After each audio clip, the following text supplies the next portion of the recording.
corporate megastores pick how your credit card is processed, allowing them to use untested payment networks that jeopardize your data security and rewards. Corporate megastores will make more money, and you pay the price. Tell Congress to guard your card, because Americans lose when politicians choose. Learn more at guardyourcard.com.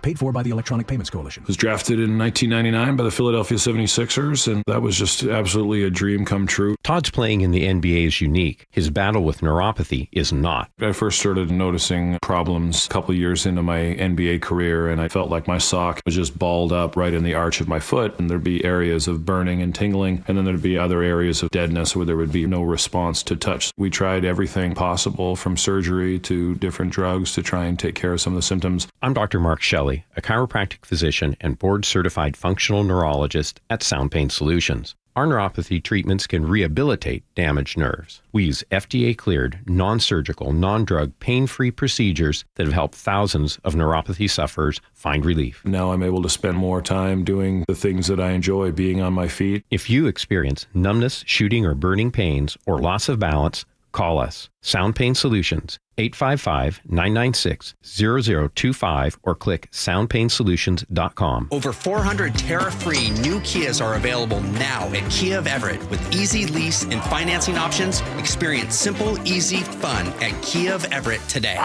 Your best source for local news. KIRO Newsradio, KIRO FM and HD1, Tacoma, Seattle, Northwest News. This is CBS News on the Hour, sponsored by O'Reilly Auto Parts. I'm Steve Kathan. There's been an arrest in connection with last month's bombing at a Palm Springs, California fertility clinic. Daniel Park of Kent, Washington was arrested last night at New York's JFK Airport. It's not clear what charges he will face or what his role in the bombing was. Investigators believe the car bomber, Guy Edward Bartkus, died in the explosion. They said at the time they were investigating whether Bartkus had any help. The FBI isn't sure if he intended to die in the blast. Park may have provided material support for the bombing. Michael Wallace, CBS News, New York. The Trump tariffs on steel and aluminum imports doubled today to 50%. CBS's Kelly O'Grady. Think about a car. What goes into a big portion of the car? Steel and aluminum. You're a soda drinker, your aluminum and steel cans, right? There's a big portion of that. The Congressional Budget Office estimates over 10 years on the Trump budget bill will cut taxes by $3.7 trillion. The nonpartisan CBO's estimate says in addition to a deficit increase of $2.4 trillion, the tax cut and spending proposal will increase the number of people without health insurance by 10.9 million. Some Republicans, including Kentucky Senator Rand Paul, have opposed an increase in the nation's debt. President Trump wants to sign the bill into law by July 4th. Allison Keyes, CBS News, Washington. Well, now to New York and the Sean Combs sex trafficking trial. We're hearing from Frank Piazza. He's a forensic video expert who's testifying about technical aspects of this footage that the jury has seen. It goes towards underlying allegations of bribery and obstruction of justice that are part of the racketeering conspiracy charge against Combs. We're also expecting to hear from Brianna Bongolan. She's a friend of Cassie Ventura's who's filed her own civil lawsuit against Combs. She's accused him of dangling her off of a balcony and also of violently abusing her. Katrina Kaufman, CBS News, New York. Well, Tulsa's Mayor Monroe Nichols applauds the $105 million reparations plan 100 years after the race massacre that left about 300 black residents dead. My goal is to make sure that we take all the steps we possibly can to mitigate the harms of the 1921 race massacre. Well, CBS's Jim Krasula has more on labor unrest at FedEx. We are fed up with management. That was the message from FedEx pilots, including Jose Nieves, who rallied outside the company's headquarters in Memphis, Tennessee. We are concerned about the future of the company. We are concerned and frustrated with the progress in our negotiations that has been over 4 years. The FedEx pilots say the company is putting profits over people. The Dow is up 22 points. This is CBS News. Think O'Reilly Auto Parts for all your car care needs. Get the parts and service you need fast from the professional parts people at O'Reilly Auto Parts. The latest on the manhunt for a father accused of killing his 3 young daughters. Details coming up, but first, from the Beacon Plumbing Traffic Desk. In Seattle, a crash is blocking the bus lane southbound on Aurora Avenue North at North 39th. Watch out for that. Rain has you bogged down a bit along JPLM. Travel time Olympia to Tacoma, 43 minutes, about 10 longer than usual. Just a few minutes longer than typical Federal Way to Seattle. That'll take you about 64 minutes. Renton to Bellevue, 50. Traffic brought to you by Lake Washington Windows and Doors. Through June, take advantage of 12 months same as cash financing with 0 down, 0 payments, and 0 interest. KIRO News Radio 97.3 FM Northwest News. Now, the latest from KIRO News Radio and mynorthwest.com. Good morning, I'm Heather Bosch. The state is mourning the deaths of 3 young Wenatchee sisters at the hands of their own father. KIRO 7 TV's Jake Chapman attended a vigil for the children in Wenatchee. Peyton, Evelyn, and Olivia Decker. They lit up. They were dancers.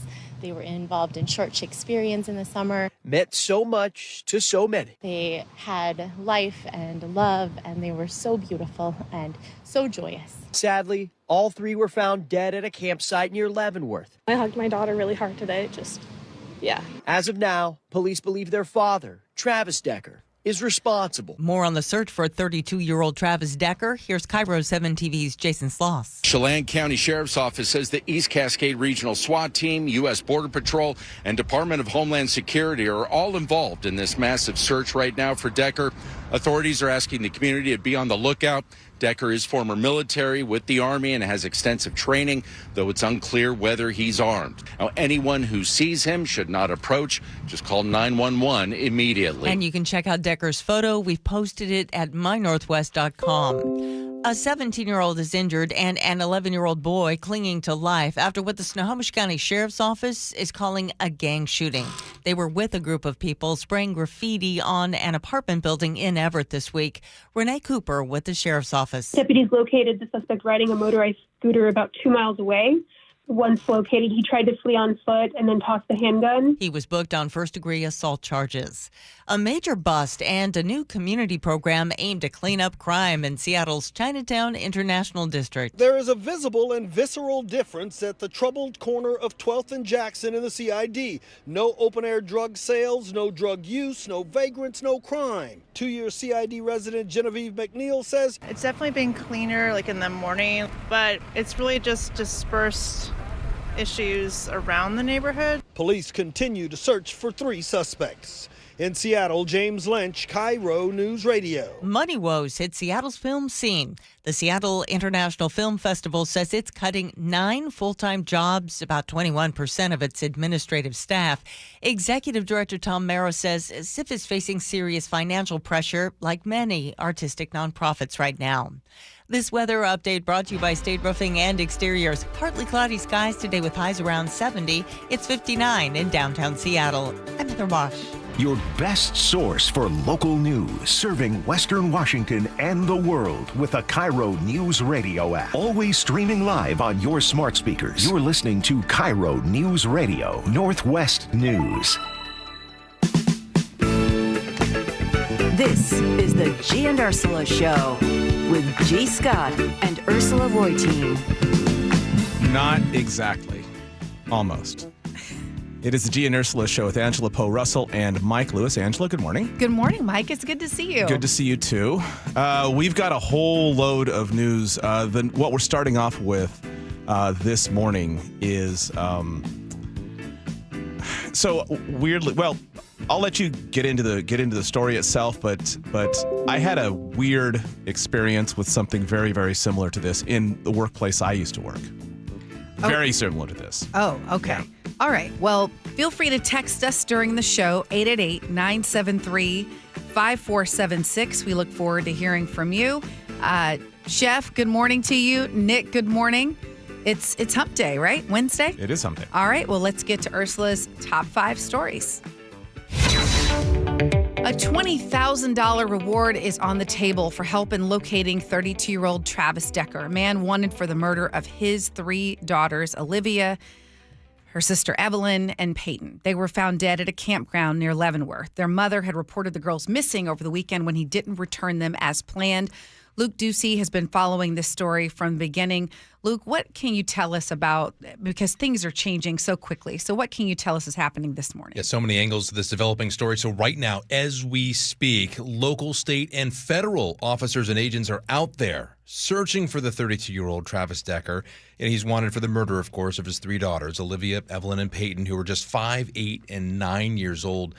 During a press conference yesterday, Chelan County Sheriff Mike Morrison spoke directly to Decker in case he was listening. This is your opportunity to turn yourself in. Do the right thing, do what you need to do, and take accountability for your actions.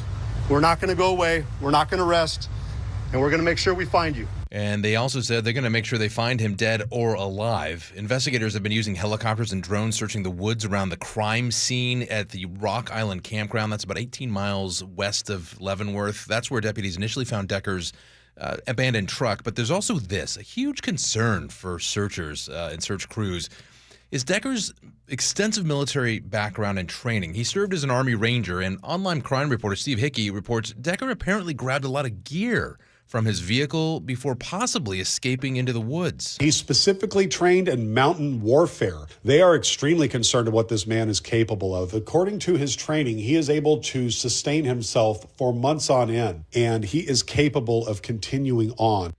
So that's the latest in the search. I mean, they are using federal resources, everything they can to find him as soon as they can. You know, one thing I'm curious about, or a lot of things in this case, but, you know, his car was found there. So, is the assumption that whatever escape he took, it had to have been on foot unless there was some other indication there's another vehicle or some other way? Do we know anything about that? No, not yet. But, there's speculation. What if you look at a map, you can go to Google Maps and look at this road, this icicle road that comes out of Leavenworth through the mountains. And clearly that'll, really quickly, you're up in there. And there's speculation perhaps he carjacked someone and escaped that way. Or, but he's trained specifically to be in the woods for long periods of time and survive and do the things he needs to do to stay alive himself. So, I think that's some of the initial thinking right now. But and what would qualify that, what I just said, is that they're using drones and helicopters to search that dense forest area that leads away from Leavenworth and kind of goes into the hills, but they haven't found anything just yet. I'm curious about one particular thing that got mentioned early on in the news reports on this, and that is the Amber Alert that didn't happen. What are officials saying about that? Yeah, huge question in this case. Why wasn't an Amber Alert issued for these girls? Well, early in the search on Friday, local police, the Wenatchee Police Department, who was the lead investigator in this case, asked the Washington State Patrol to issue one. However, that request was denied because WSP says at the time, the case didn't initially meet the imminent danger criteria. I know, and we're all kind of wincing when we hear that because of what we know now, but we have to kind of take ourselves back to those initial moments in the investigation, and which is difficult to do. Wenatchee Police Captain Brian Chance spoke to this during a press conference. He says they tried a second time and kept in communication with WSP and tried a second time and maybe a third to ask that an alert be issued again and again. Here's what he said. Throughout that day, Detective Hewitt had multiple contacts again with WSP and continued to provide updates and request an Amber Alert. Still, the information that he provided and had obtained did not meet the threshold for the Amber Alert to be activated. So instead, WSP issued what's called an endangered missing persons report. Of course, they canceled that soon after when the bodies of those 3 girls were found. Wenatchee Police, though, worked with the FBI during that period of time and used cell phone data to help pinpoint Decker's location near Leavenworth. So they could see that on Thursday and Friday he was going in and out and around the Leavenworth area. And then it was just good old-fashioned police work. They had boots on the ground, and that's when they eventually found his vehicle up the road from Leavenworth at a campground. In the coverage of this in the last several hours, this is the first time I've heard it described this way. Just to make sure I have this correct, the police asked Washington State Patrol several times, gave updated information in an effort to get the Amber Alert. And forgive me if I missed this, has State Patrol commented on that yet? Well, other than to say, well, it just didn't meet the threshold or giving context to that? Not beyond that, no. And the comment was that, at the time, it just did not meet that imminent danger criteria. Yeah, threshold. and listen, I just want to say, I just want to understand so that in the future we can be better.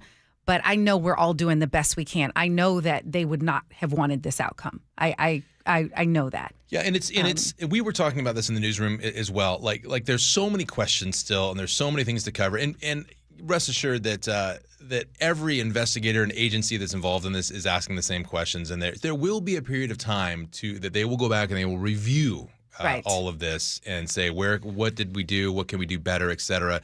Right now the immediacy is finding this suspect. That's right. Travis Decker, who's out there somewhere after. They want him on suspicion of murdering his 3 young daughters.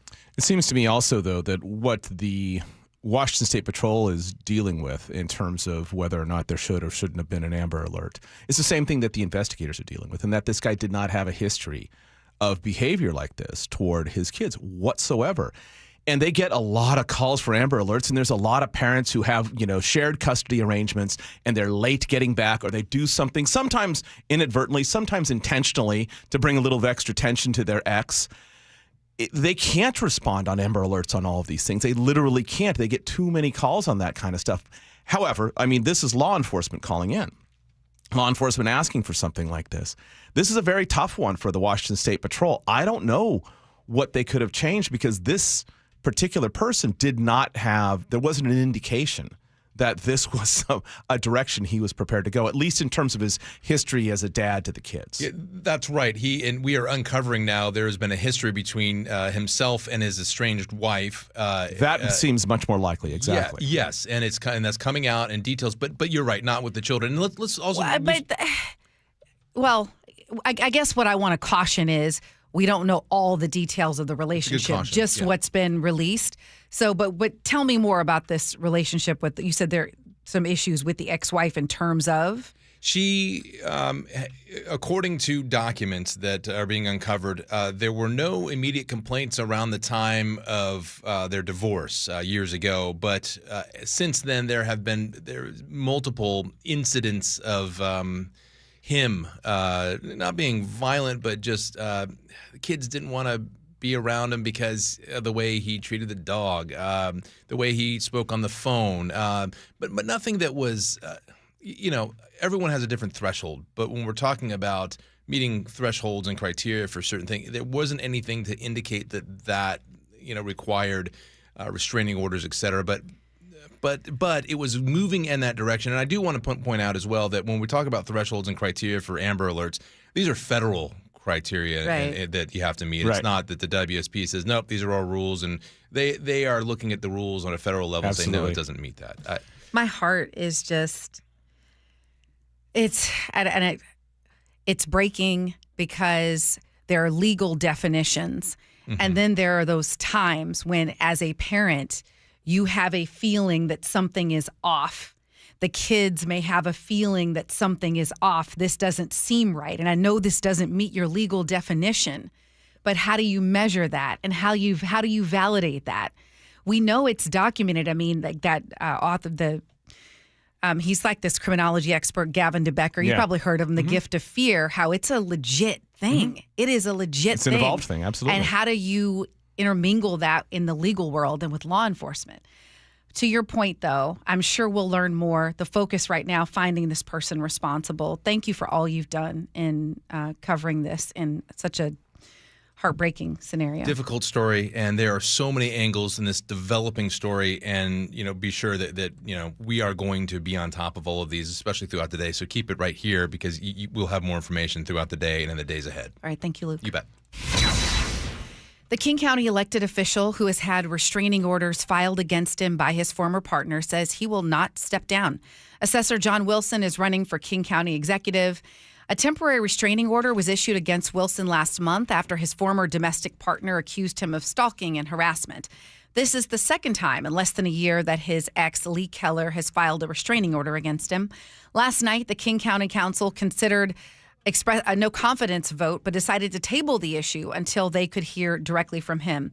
We should note they have no actual power to remove him from office, and two of his political opponents for county executive are on the council. Okay, Mike, what are you making of this? Because I have my own opinions, but I want to see if where are you on this saga that's playing out?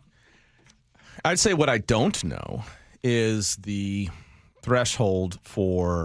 legal threshold for a restraining order. I don't know that because I know that it varies county to county. It varies from judge to judge. It's not a consistent. So have people issued restraining orders as a way to affect their ex's or the other person's career and job status? Absolutely. Are there many times that restraining orders are issued legitimately? Most of the time, I would assume. And are there also times where they should have been issued and they weren't? Absolutely. I've written stories about this. So in this particular case, 2 in 1 year seems odd. And it's not like his county council members are rushing to his support. Those are the sort of maybe the tells that it.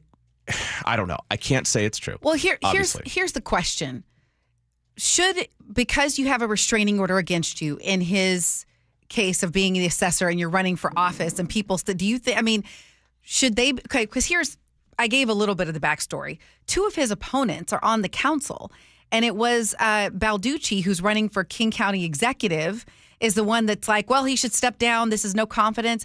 It starts to feel like there's a little bit of politics going on in a very real, like, tumultuous relationship. Yeah. I mean, and so it kind of creates this, to me, it can take away from the seriousness of the situation when you have the person I'm running against. I'm going to try to throw out all this stuff to get you to resign and call attention to this issue.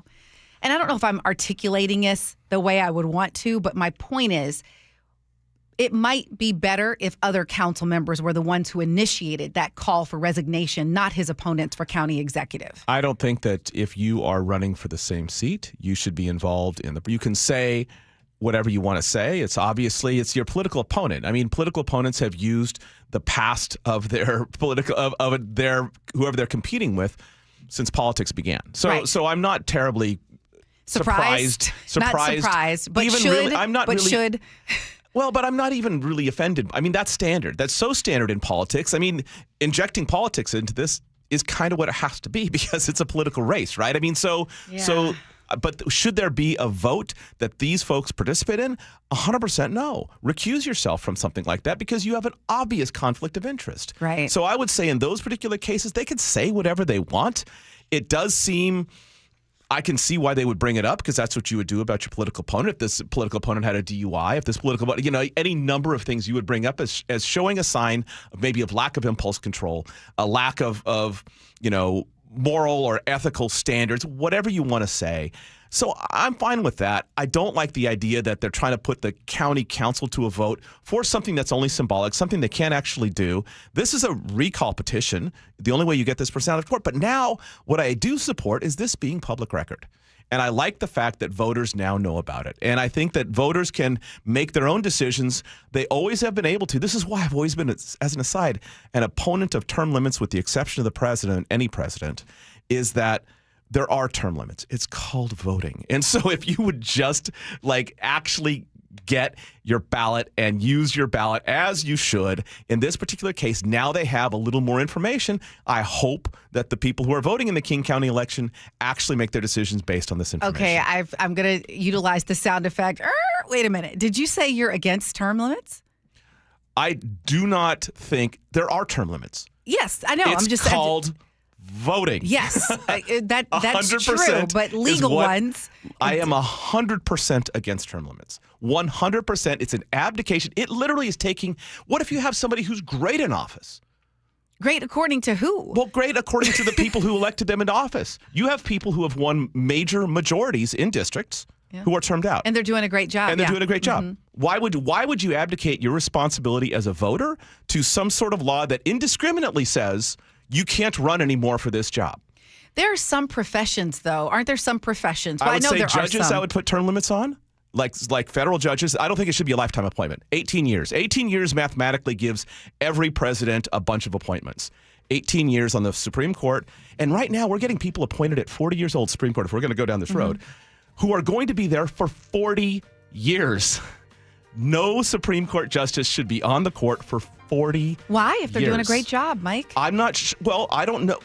Because vesting that much power, the Supreme Court has such an extraordinary amount of power that shifts the power away from the executive branch, away from the legislative branch, and to the Supreme Court if you have one person in office for 40 years there. And they're unelected.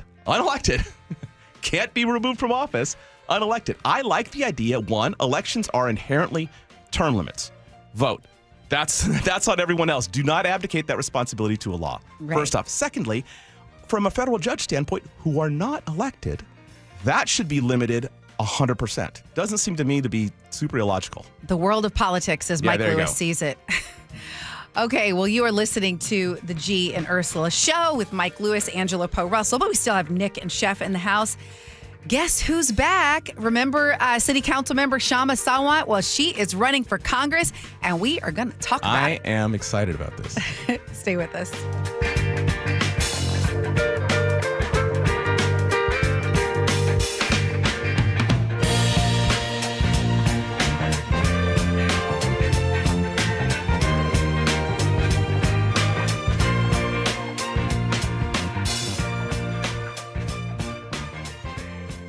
KIRO Newsradio, the Northwest's trusted news source. Get the latest from KIRO Newsradio's James Lynch. It happened Wednesday morning just after 6 o'clock. Experienced voices you trust. Several people hurt after a violent Saturday in Pierce County. Coverage you depend on. More from KIRO Newsradio's Matt Markovich. It's as close to a veto warning as you could possibly get. KIRO Newsradio. We're on YouTube, our app, your smart speaker, and 97.3 FM. Hey, it's Mike Rohn. If I have a choice, I like to do business with companies that actually stand for something. That's why I switched from Verizon to Pure Talk. No offense to Verizon, I'm sure they stand for something. I just don't know what it is. Pure Talk, on the other hand, is a veteran-owned company that supports our military in a big way, and I appreciate that. Yeah, I also appreciate unlimited talk and text and plenty of data for half the cost of the big guys, and I do like being on America's most dependable 5G network for just $20 a month, but what I really appreciate is no contract, no cancellation fees, and Pure Talk's commitment to handle all their customer service in this country. I saw it for myself.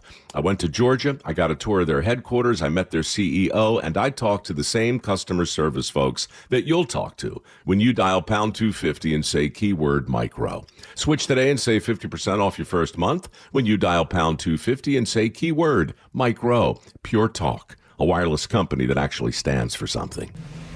Cold is leaking and rocks are moving and mold is creeping and water seeping in. It's hard to be a homeowner, we know. Without American Crawl Space and Pest Services, it is hard to be a homeowner. Dave Ross here. American Crawl are the heroes to call for insulation and pest issues because in addition to their great reviews and decades of experience, they also give out the most PSE insulation rebates of any insulation company in the state. American Crawl, the heroes you call. Get your free inspection at AmericanCrawl.com. Your new beginning starts now. D.R. Horton has new construction homes available throughout the greater Seattle area. With spacious floor plans, flexible living spaces, and home technology packages, you can enjoy more cozy moments and sweet memories in your beautiful new home. With new home communities opening throughout the Seattle area, D.R. Horton has the ideal home for you. Visit drhorton.com to learn more. D.R. Horton, America's builder. An equal housing opportunity builder. We live in one of the most beautiful places on earth, and owning your own deck is a great way to enjoy it. But finding the right decking solution can be overwhelming. That's why all 9 of our Puget Sound locations offer decking showrooms so you can get your hands and toes on the more than 60 decking options we carry. So if you have any questions about building, maintaining, or repairing your deck, contact me personally. Mike Dunn at DunnLumber.com. TimberTech Vintage Collection Decking. On sale now at Dunn Lumber. Americans love using their credit cards, the most secure and hassle-free way to pay. But D.C. politicians want to change that with the Durbin-Marshall credit card bill. This bill lets corporate megastores pick how your credit card is processed, allowing them to use untested payment networks that jeopardize your data security and rewards. Corporate megastores will make more money, and you pay the price. Tell Congress to guard your card, because Americans lose when politicians choose. Learn more at guardyourcard.com. Paid for by the Electronic Payments Coalition. Guys, tired all the time? Gaining weight? Low drive? These aren't just signs of aging. They could be low testosterone or other underlying issues. This June, for Men's Health Month, Revive Men's Health in Seattle is offering a free comprehensive wellness panel, a $400 value. It checks your testosterone, blood sugar, cholesterol, kidney, liver, thyroid, and heart health. No guessing, just answers. Over 100,000 men have trusted Revive to get real results. More energy, better sleep, improved mood, and confidence that shows. If something feels off, don't wait. Take control and protect your long-term health by knowing your numbers. This offer ends June 30th. Schedule your free comprehensive wellness panel today. Call 206-529-1111. That's 206-529-1111. Or visit ReviveMen'sHealth.com. Feel better, live stronger. Start now. Cars for Kids, your trusted charity for car donations, also accepts donations of boats, RVs, motorcycles, and real estate. Call today, 877-CARS4KIDS. Hey, how's your money situation? Are you ready for retirement? Well, if you want to know what the pros are doing to make wealth multiply and retire like royalty, then you need to listen to this show, Sound Path Through Retirement, with Ben Koval and Matt Leibarger. Get your money right and tune in every weekend, Saturdays at 10 a.m. and noon on KIRO Newsradio 97.3 FM. Spike O'Neill here with Dr. Matthew Sharp, owner of Sharp Vision Modern LASIK and Lens. Dr. Sharp, I am amazed at the brightness and the clarity that I didn't even realize I'd lost before I had my procedure. How's that even possible? A lot of people don't realize that. As you get older, the lens not only is less flexible, but it gets less transparent. And gradually, even in our 40s, 50s, 60s, the lens variety does get less transparent. So you get more glare at night, more halos, loss of contrast sensitivity, loss of some color vision or decreased color vision. Exactly what I was seeing. And so when we replace that lens that gets cloudier and cloudier with a crystal clear lens, all of the light gets through, all of the clarity, all the brightness, all the colors. And again, with the multifocal lenses that we have, it's sort of like a bifocal built in, so you can see near and far. Give the folks at Sharp Vision Modern LASIK and Lens a call at 425-451-2020 or online at sharp-vision.com. Sharp with an E-vision.com.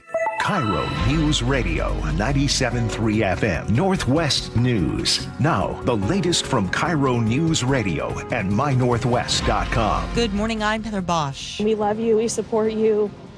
We want the best for you, and we're incredibly sorry that this happened. Words at a vigil for 3 young Wenatchee girls whose bodies were found at a campground near Leavenworth. Their father is the prime suspect. KIRO News Radio's Luke Ducey on the manhunt. Investigators continue to search the dense forest near the crime scene for any sign of 32-year-old Travis Decker. One concern is Decker's extensive military training. A former Army Ranger who online crime reporter Steve Hickey reports grabbed gear from his vehicle before escaping, possibly into the woods. He's specifically trained in mountain warfare. According to his training, he is able to sustain himself for months on end. Luke Ducey, KIRO News Radio. Decker failed to bring the girls back from a scheduled visit Friday. He was alone with them even though their mother had growing concerns. More on that from KIRO News Radio's Scott Carty. The couple divorced in 2022 with Whitney Decker noting no concerns, according to court records obtained by KIRO 7 TV. But just this past September, she asked for changes to the parental plan, claiming Travis was causing heightened emotional stress for the girls. At one point, Whitney claimed Travis just keeps getting more and more unstable and, quote, he has got to get better for our girls. He refused a court-ordered evaluation for anger and domestic violence. King County Assessor John Wilson is pushing back against calls for him to step down. This follows claims by his former fiancée that he stalked and harassed her. Wilson insists that their legal dispute was nearly resolved, telling KIRO Radio's John Curley. She's reneged on what she already signed and was ready to be filed with the court. His ex-fiancée says her restraining order is still active and she has no plans to drop it. A Western Washington man has been arrested in last month's bombing at a Palm Springs fertility clinic. Daniel Park of Kent, Washington, was arrested last night at New York's JFK Airport. It's not clear what charges he will face or what his role in the bombing was. Investigators believe the car bomber, Guy Edward Barkus, died in the explosion. They said at the time they were investigating whether Barkus had any help. The FBI isn't sure if he intended to die in the blast. Park may have provided material support for the bombing. Michael Wallace, CBS News, New York. A SWAT raid in Thurston County uncovers an arsenal of military firearms, tactical gear, and Nazi flags. Sheriff Derek Sanders says his office was tapped by the Army to help execute a warrant in Lacey. 2 people linked to the Nazi white nationalist movement were arrested. On Wall Street, the Dow is down about 6 points, NASDAQ up 17. From the Beacon Plumbing Traffic Desk in Seattle, the crash has been cleared from southbound Aurora Avenue North at North 39th. You're still a bit slow across the map due to some rain this morning. Travel time, Olympia to Tacoma, 38 minutes, about 5 longer than usual. Just a few minutes longer than typical. Federal Way to Seattle, 58 minutes, and Renton to Bellevue, 43. Traffic brought to you by Global Credit Union, where members enjoy no-fee accounts and early payday with direct deposit. Learn more at globalcu.org. This weather update brought to you by State Roofing and Exteriors. Partly cloudy skies with highs around 70. It's 59 in downtown Seattle. I'm Heather Bosch. Your best source for local news. You're listening to KIRO News Radio, Northwest News.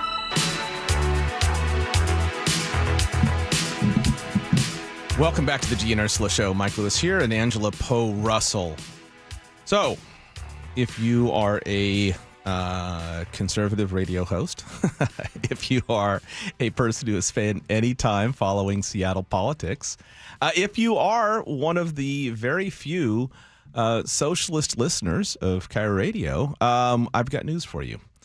Former city council member Kshama Sawant is running for Congress against Adam Smith, whose district is roughly Bellevue.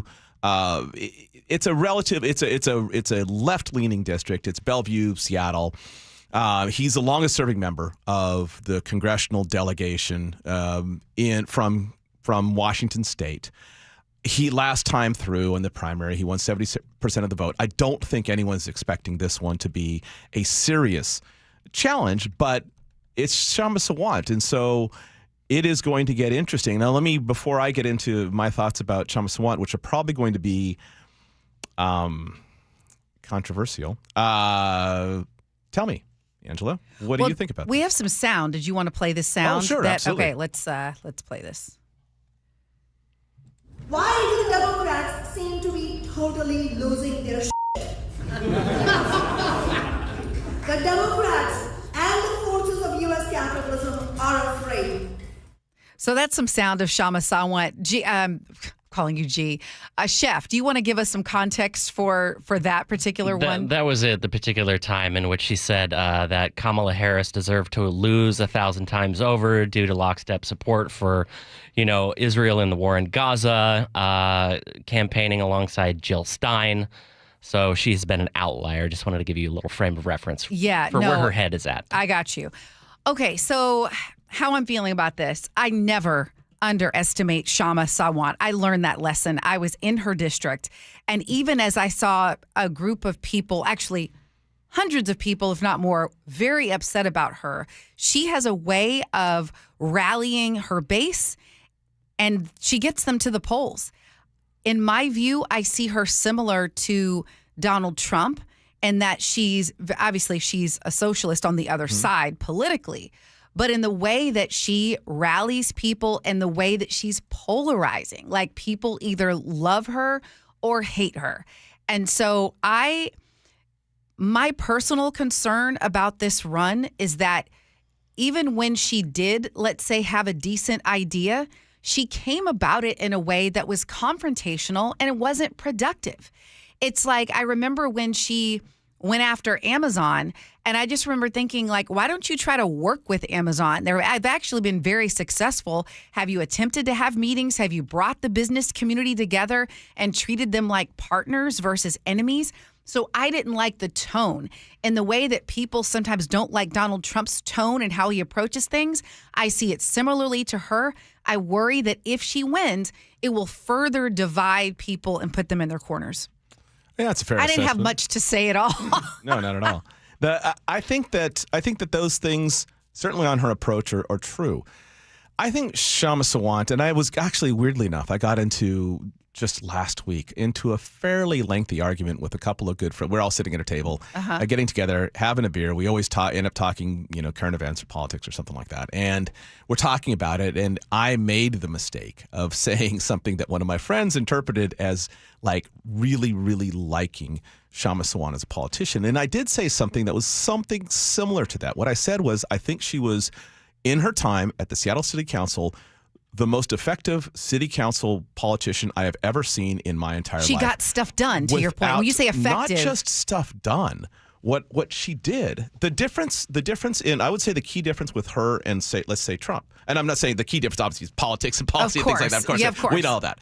But I think one of the key differences is that when he's been accused of being a bully, he's been a bully with a massive amount of power behind him. In other words, a bully with a majority in Congress and a majority in the Senate and a majority of voters in America.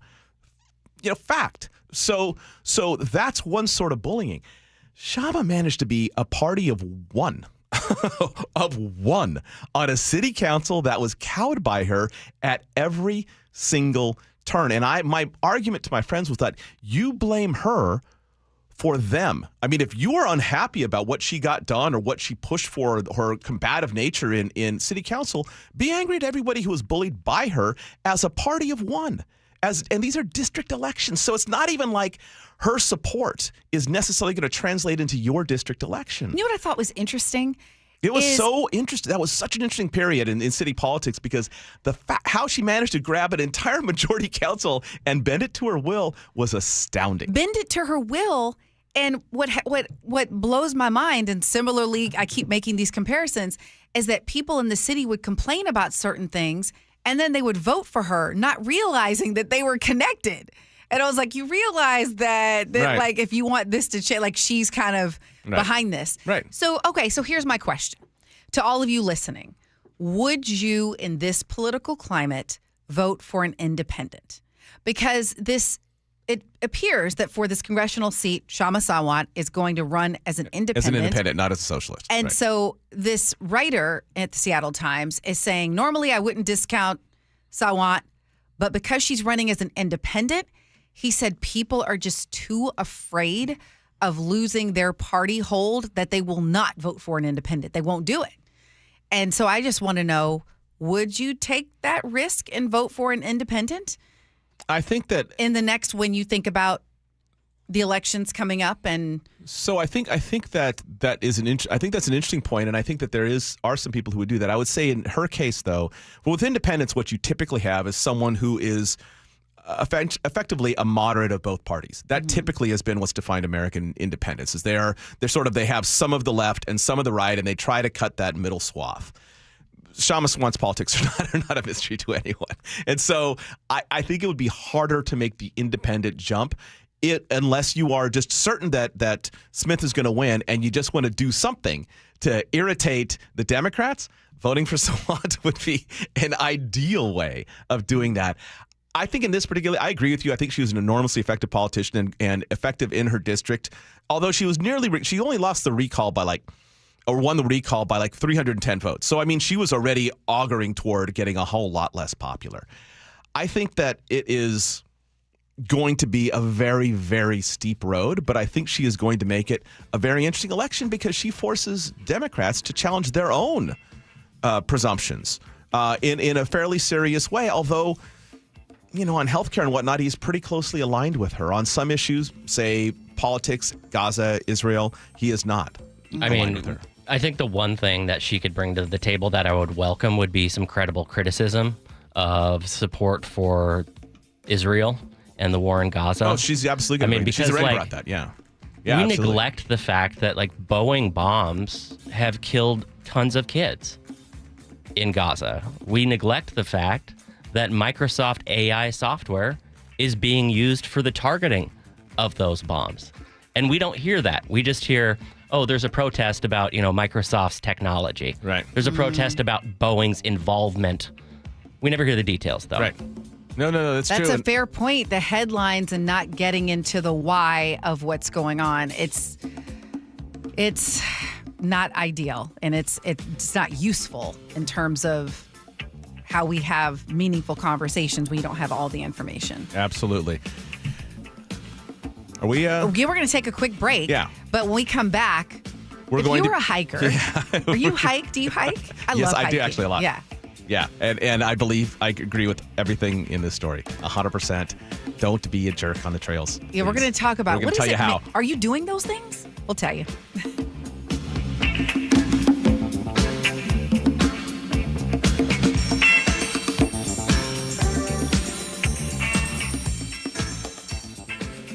You never know what's in store each morning once you hit the road. We've got a major traffic alert in effect right now. Well, you're getting ready every morning. Make us part of your routine. What morning, huh? Yeah. Got off to an early start. Just tell your smart speaker to play KIRO Newsradio or stream us on the app. Both directions of I-5 are closed. We'll help you get where you're going faster. Maybe bail at 512. KIRO Newsradio.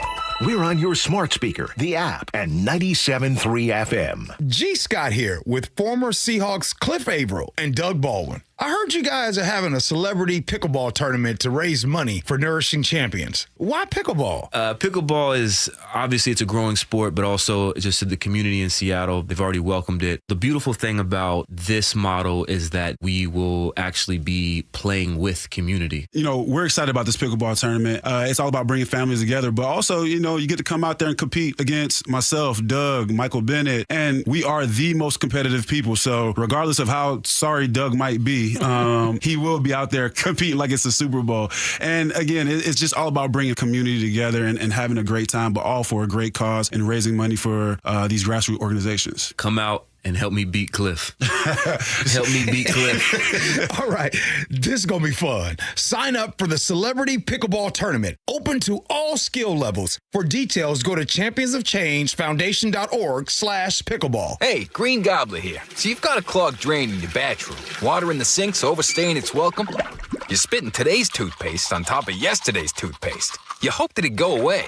Yeah, clogs don't just go away. I make them go away. I'm Green Gobbler, the only clog dissolver you need. I'm bleach-free, safe for your pipes, and I work.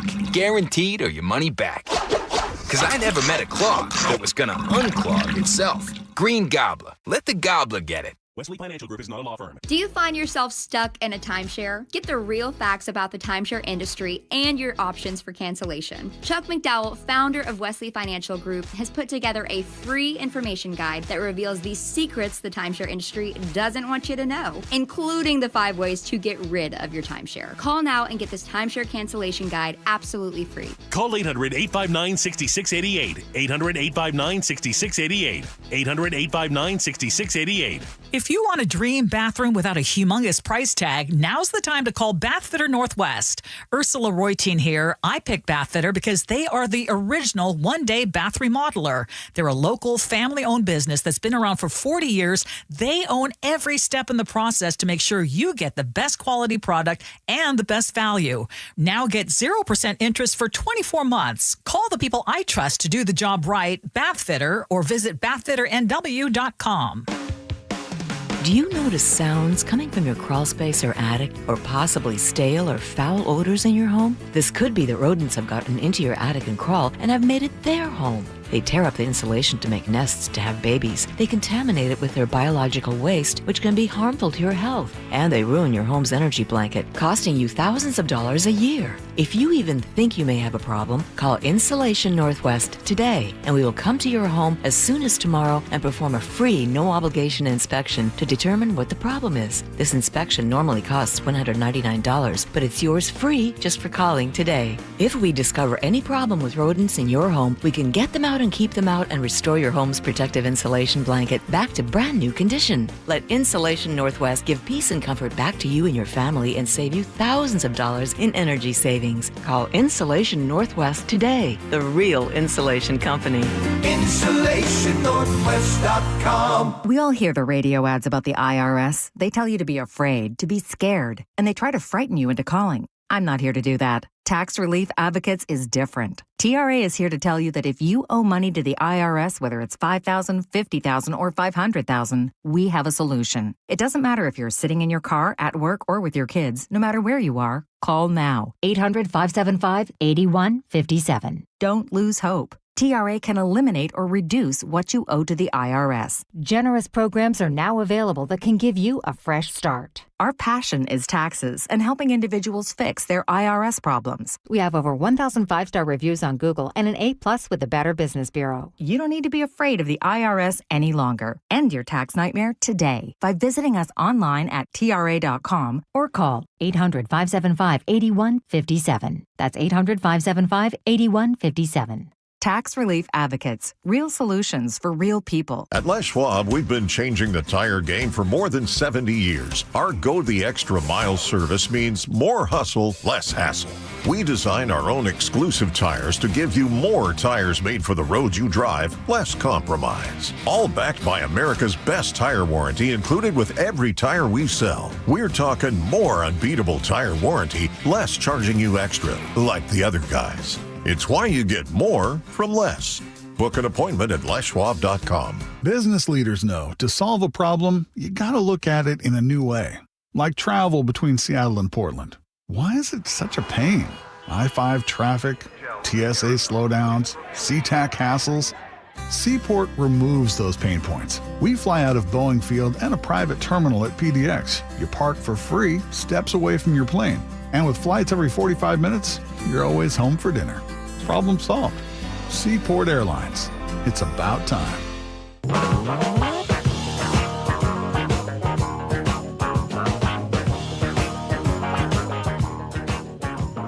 Welcome back to the Gee and Ursula Show. Mike Lewis, Angela Poe Russell here. Angela. Yes. Are you said, I think you referenced that you will do a bit of hiking. Yes, I love hiking. In Washington State. Jeff, you? Oh, of course. You're a hiker. Yeah, because you do some fly fishing as well. Yeah, correct? fly fishing, hiking camp, and all that stuff. And I do a bunch as well. In fact, I was just this weekend planning a couple of backpacking trips for the summer when the weather is super, super agreeable. Do you run into more, especially on the trails that are near Seattle trails, the Mount Side trails, the Rattlesnake Ridge, which is infamous for being just a freeway all the way up there, but other ones like Serene, things like that. When you hike on these trails, are you noticing any sort of increase in the behavior of other hikers that you're either passing or that you're following or that you're seeing going the other way down the trail? I have a couple of pet peeves. Number one, if you are blasting music. And I've seen that, and I was just horrified. I am so stunned by this development. The carrying around a Bluetooth speaker while you're hiking. Like, I get it. If you are car camping somewhere and you want a bit of music, whatever, that's okay. But you have headphones. If you need the music out there, how about just keeping it to yourself? Sorry, that's a hot button issue for me. I see it all the time, and I'm still just perplexed. They should be banned. It should be, because I'm there to. There's a loudness in the quietness of the trees, and hearing the crunch of your feet on the dirt. If there's water nearby, hearing the brook, and then all of that is so healing, and to have that disturbed by like beats, the bass, the drums. Well, it's too much. Or whatever they're listening. You know what? Because it's not even like you could make the assumption that everyone has your taste in music. I know everyone thinks not about taste. That they've got a DJ in their heart, right? But at some point, like, why would you want that? Why would you want to carry so much of what you just left with you into the wilderness? It doesn't make any sense to me. So the other pet peeve is if there are groups and they block the whole pathway. And I understand if you're walking all together, you want to be in a line. But if you see people there, you need to kind of single file yourself a little bit.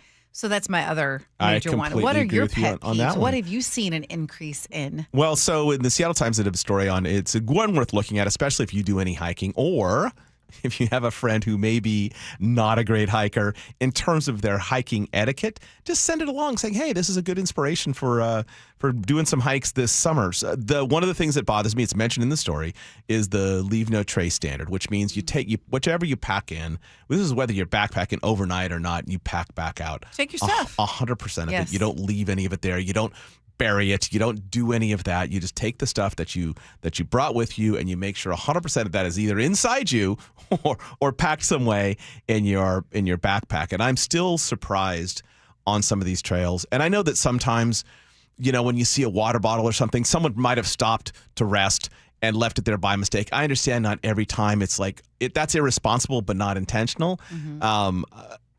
Still, I think people look around, police your environment, and then get all that stuff packed before you move to whatever the next thing To your point, the dog poop bags on the side of the trail, the ones that people say, oh, I'm leaving it there so I don't carry it around the whole time, and then I'll pick it up on the way. No, you won't. Yeah. No, you won't. You won't. Like, it's one thing to throw an apple core, 15 feet off the trail where no one can see it because it rots, but things like plastic and pistachio shells, those are forever. Yeah. Yeah, I agree with you on that. The other thing about if you need to go to the bathroom, obviously the best thing to do is at the beginning of the trail before you in a bathroom. Hopefully, if there's one at the trailhead, use that.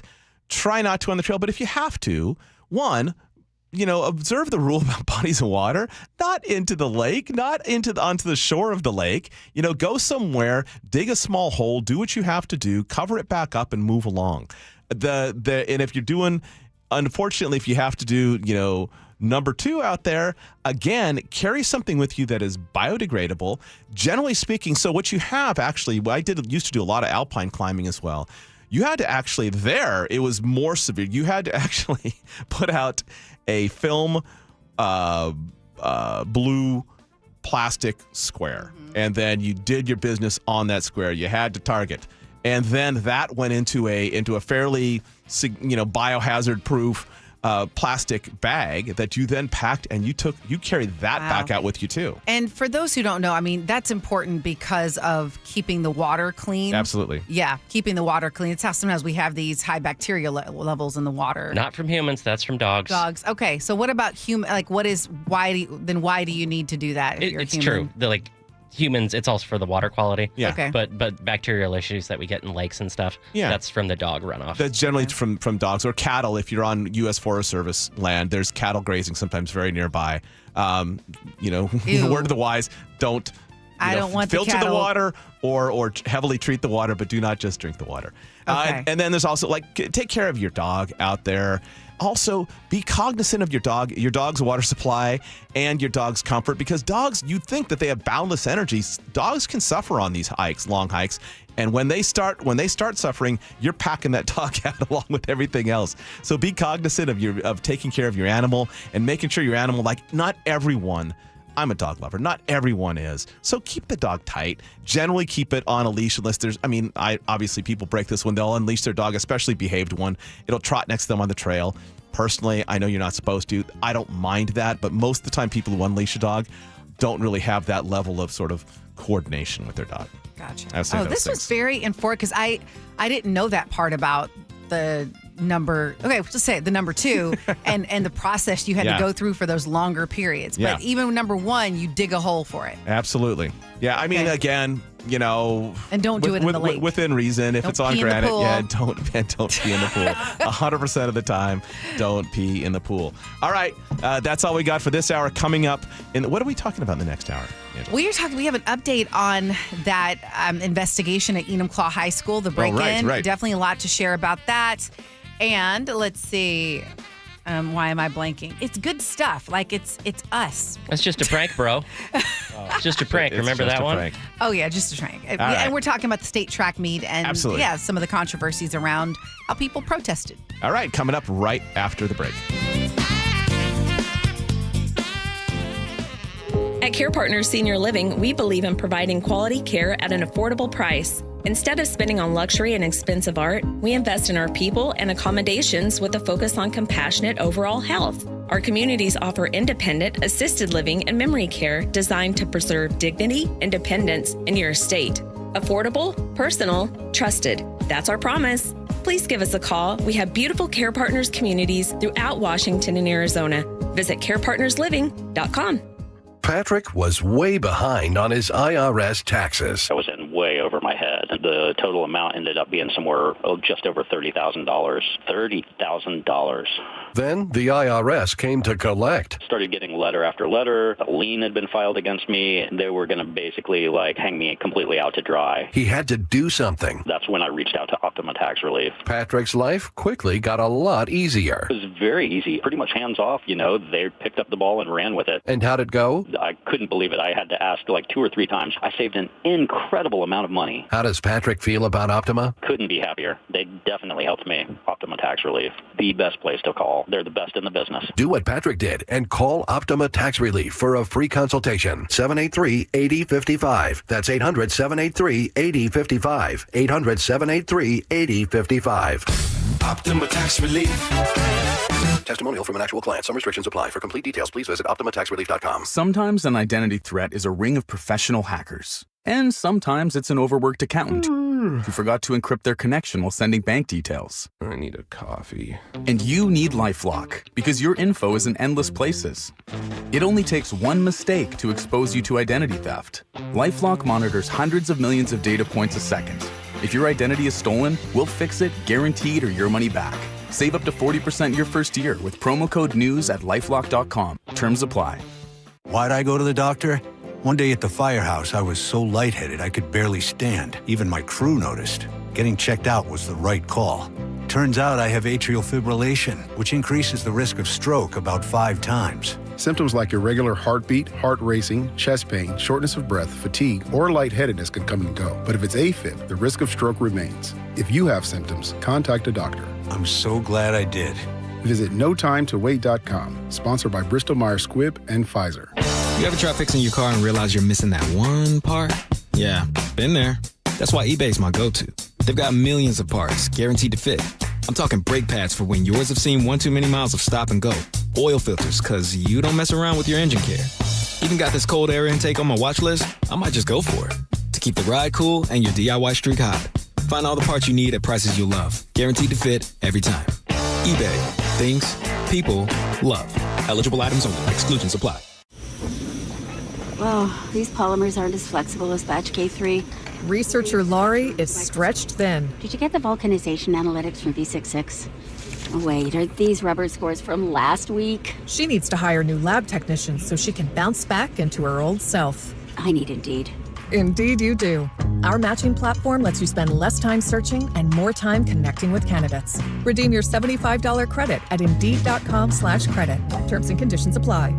Guys, it's Men's Health Month at Revive Seattle. Get a free comprehensive wellness panel. It checks your testosterone, blood sugar, heart health, and more. Valued at $400. Offer ends June 30th. Call 206-529-1111 or visit ReviveMen'sHealth.com. KIRO-FM and HD1, Tacoma, Seattle. This is CBS News on the Hour, sponsored by Progressive Insurance.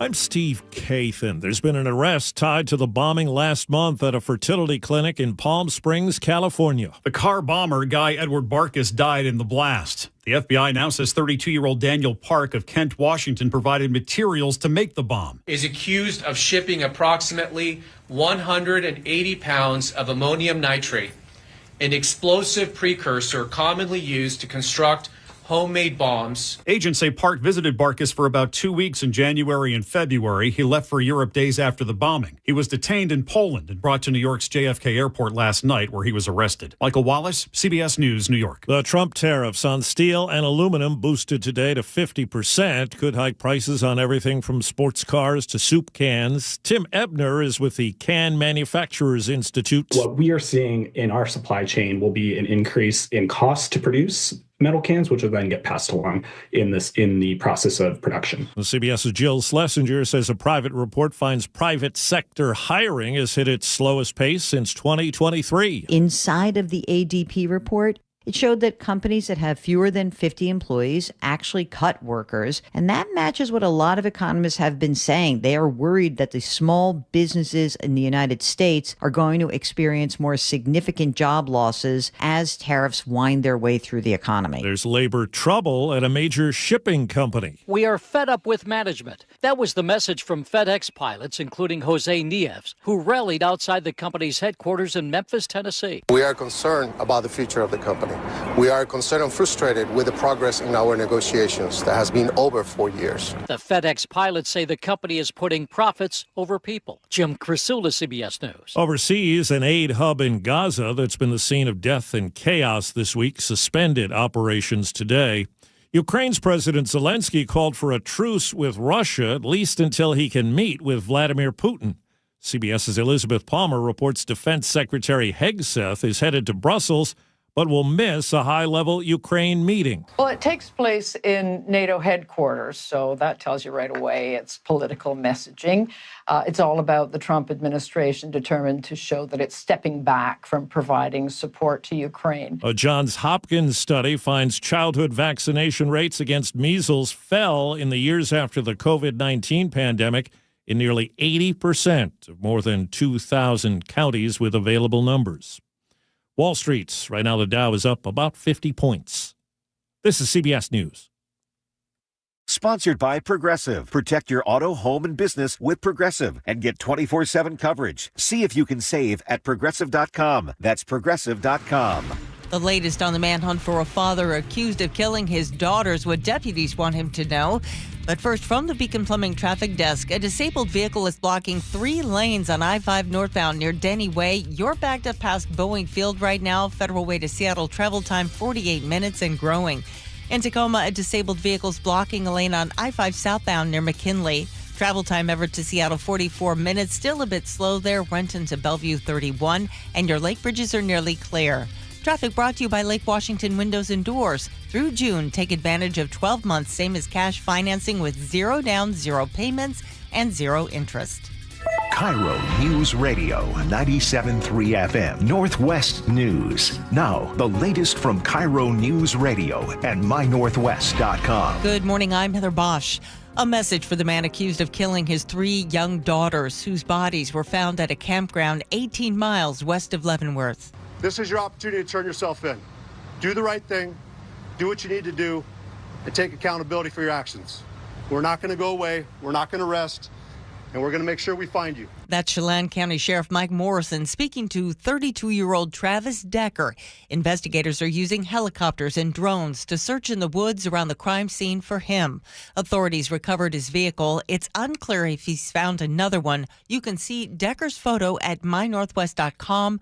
Contact police if you see him or know where he is. KIRO 7 TV's Jake Chapman is in Wenatchee, where he attended a vigil for the girls. 9-year-old Peyton, 8-year-old Evelyn, and 5-year-old Olivia. The girls' light was felt at Memorial Park. These 3 little girls in their short time did so much in the community. Although there are so many questions as to why. This doesn't make sense, and it won't make sense. Everyone here has the Decker family on their mind. One person is in critical condition after a house fire on Sunnyside Avenue North in Seattle. Flames broke out around 1 this morning. Firefighters rescued the individual before having to evacuate over concerns the roof might collapse. No word on a cause. A major bust and a new community program aimed to clean up Seattle's Chinatown International District. Resident Shane Lauisnich says it's a step in the right direction. During the day, I don't think about it as much, so it's obviously possible to have dangers in the daytime, but in the nighttime, it would be more helpful, I think, to have some kind of presence. New community ambassadors now patrol the streets, but they leave around 10 p.m. On display in the UK.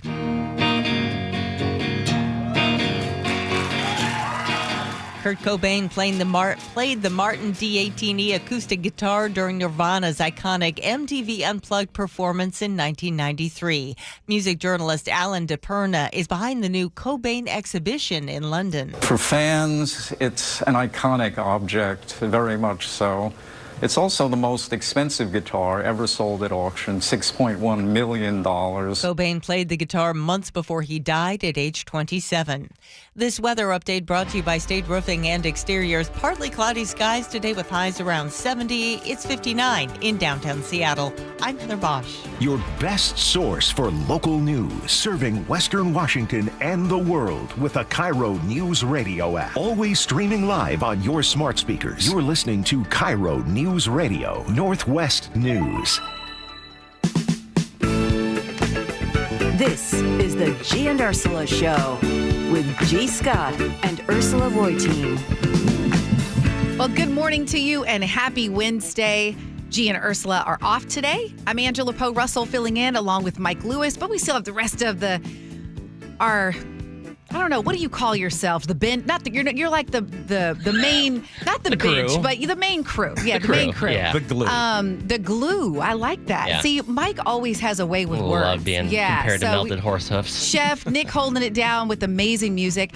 You know, we had this, I want to get into our top stories at 10 in a moment, but we always love your text messages, and we got a great one from Catherine in the 360 because some of you got fired up about the hiking conversation and the etiquette, and Catherine just unloaded. She says, number 1, people wearing perfume on the trail. Number 2, hiking with your GoPro.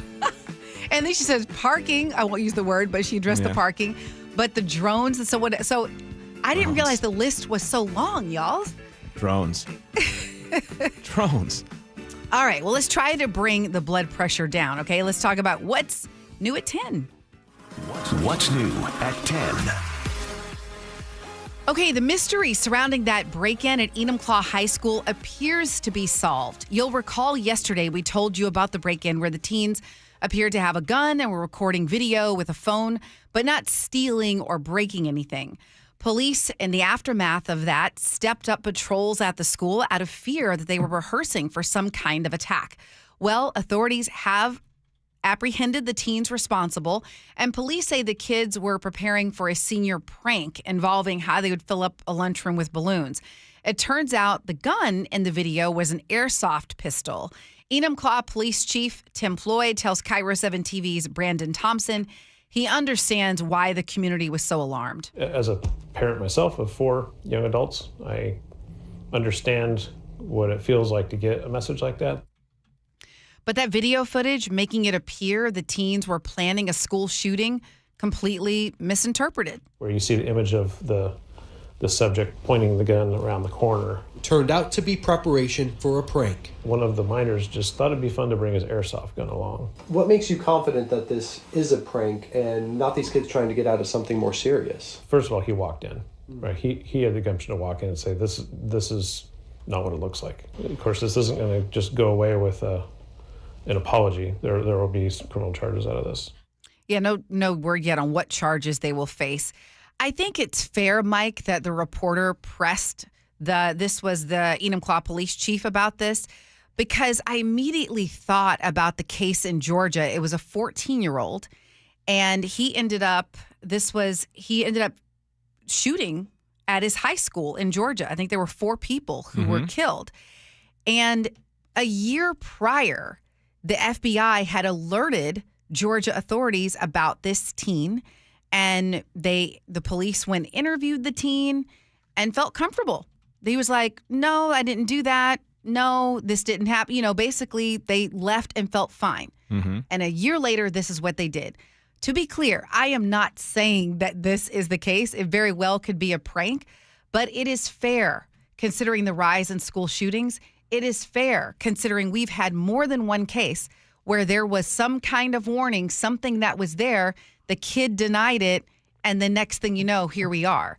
So that I think it was fair for the reporter to press that question. Absolutely. I mean, how many school shootings have we heard about the parents were having behavioral problems with the kid? They did things like, I felt like I needed a stronger relationship with my kid, so I got him a gun and we went to the range, like that sort of stuff. Like maybe that's not exactly always the approach. So I agree with you on that point, but I got a solution on this one. Repeat senior year. This is what I say. Those kids, sorry, not graduating this year. You get a chance to do this whole year all over again. for the benefit of everyone to see that you've learned your lesson and are not going to do something as mind-bendingly stupid as this. Okay, so help me understand, though. And I know we're trying to get into the mind Rather than of a criminal teenage charges. boy. I'm sorry? Rather than criminal charges. Oh, I think there should be. Why do you think there should be no criminal charge? I didn't say there should be no. I said I'd trade that. I would trade. You would trade it. I would trade Okay. that. Yeah. Yeah, I wouldn't. I would. Here. Let me just back up a minute.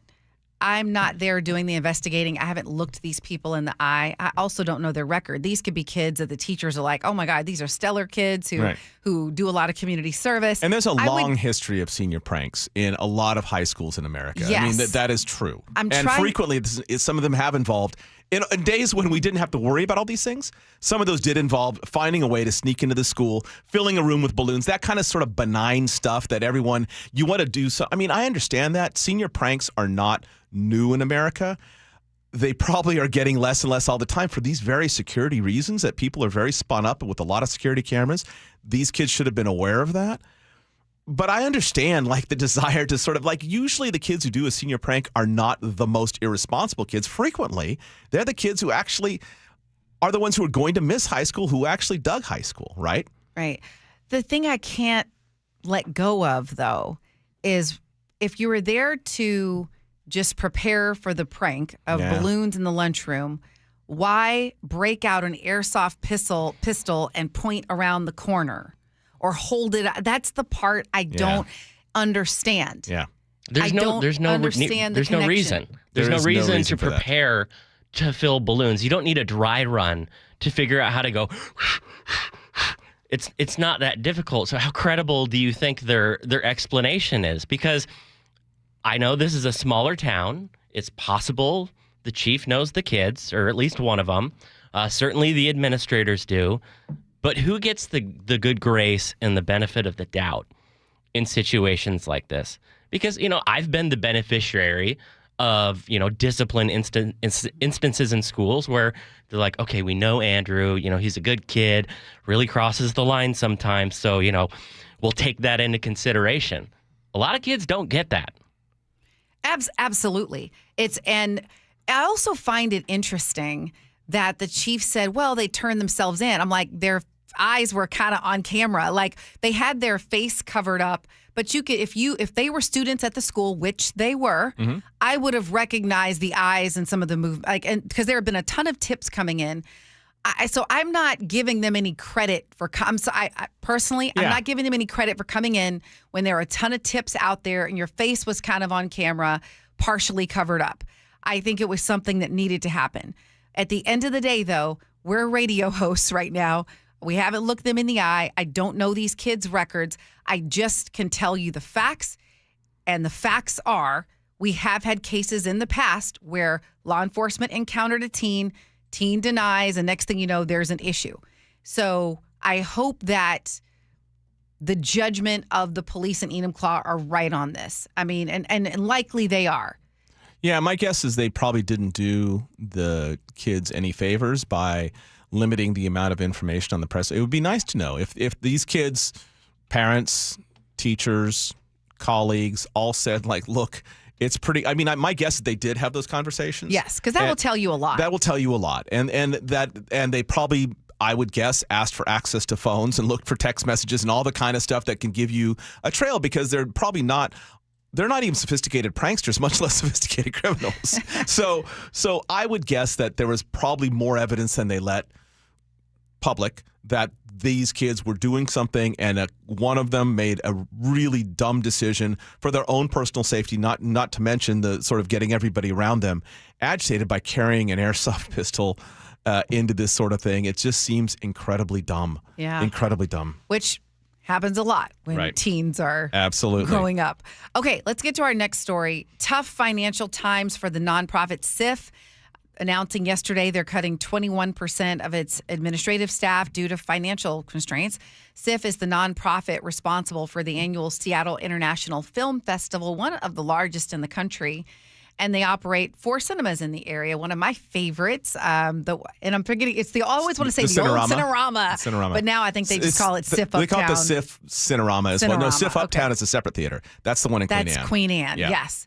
But chocolate popcorn. Don't Absolutely. forget. Okay. 9 total roles will be eliminated. Hourly staff will see a reduction in hours. They say they've been experiencing these financial troubles for the last year or so. And I know there's been a lot of talk about, arts organizations losing grants or just seeing a drop in funding. And so I worry I hope this isn't like a canary in the coal mine scenario of other arts organizations kind of announcing struggles. I do too. I mean, here's the thing, though. On the other end of the spectrum, the ticket sales are very good. I mean, they had excellent ticket sales the last several years. So there's something here that is not, they've taken on a lot more responsibility. SIF has been around well before it owned movie theaters. Now it does, especially taking over the Cinerama, which I can't imagine is cheap to operate. And you kind of need for the Cinerama to pay for itself. You either need to be Paul Allen, who wasn't worried about ever making a dime on it, or you need to actually have these sort of films that really bring in a crowd, because it's a big, big theater. It's a beautiful theater. And so my guess is that the group as a nonprofit has taken on a lot, and that is not commensurate with maybe ticket sales. Maybe they need to ratchet up membership costs. It is a shame because it's not like they have, when they say 20% of staff, we're not talking about 100 people here. We're talking about like 9. And so this is not easy in an organization like that. And they do a lot with volunteers, which is great. I went to, 5 or 6 films during the International Film Festival. It's always great, super interesting stuff. But when you're running an organization primarily through volunteers, it created a lot of pain points of trying just to get into a theater at the correct time, to the right theater, all of that stuff, because it was volunteer work. I mean, they need the staff to sort of make these things run smoothly so people continue to buy tickets. And it's a shame that they're losing, because also the people who become staff at organizations like SIF, they do it out of passion. You're never going to get rich at being staff person at an international film organization. You're just not. So why are you there? Because you're passionate about that art form. And so it's a shame to see these folks laid up, because I like SIF. I think SIF is one of the better run international film festivals on the planet. I hope they can get their financial ship in order. And I hope that this isn't a product of overreaching on things like the Cinerama or anything like that they can actually get their finances shored up to a way that they can hire people back and continue that, which is really one of the better sort of continual events, like a Bumbershoot sort of thing that happens in Seattle. Yeah. How much of this, as you see it, could be connected to the cost of doing business in Seattle? And I ask that because I don't know if you've been following what happened with Fifth Avenue Theater. Were you aware of that piece? Yeah. Yeah, they basically were just struggling. And so Seattle Theater Group has taken over operation of Fifth Avenue Theater.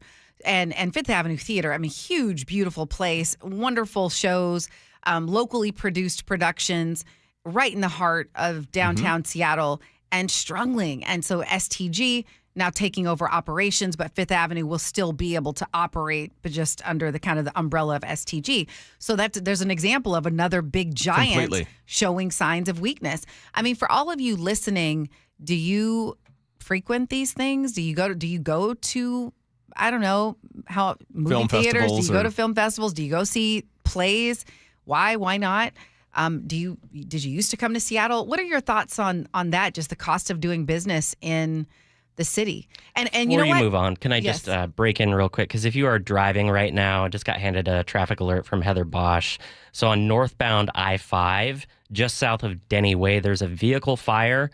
It's blocking the right 4 lanes. So fire and police are on the scene. But again, northbound I-5 at Denny Way, that's obviously going to impact traffic in the southbound direction as well. It's going to impact traffic on 99 as well. It's going to impact traffic everywhere.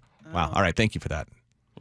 Okay. So I think I was just asking about how much do you think might be tied to obviously it's hard to be an arts organization, but also being in Seattle. I mean, this is the thing that happens when everybody talks about, say the minimum wage going up, which I was a supporter of. When people talk about the increasing cost of doing business, from your permitting to your B&O taxes, all that stuff, you're not just talking about, when you're talking about a payroll tax, and payroll tax probably doesn't apply to SIF, you're talking about little organizations too, and frequently you're talking about nonprofits that all have to meet these same new requirements.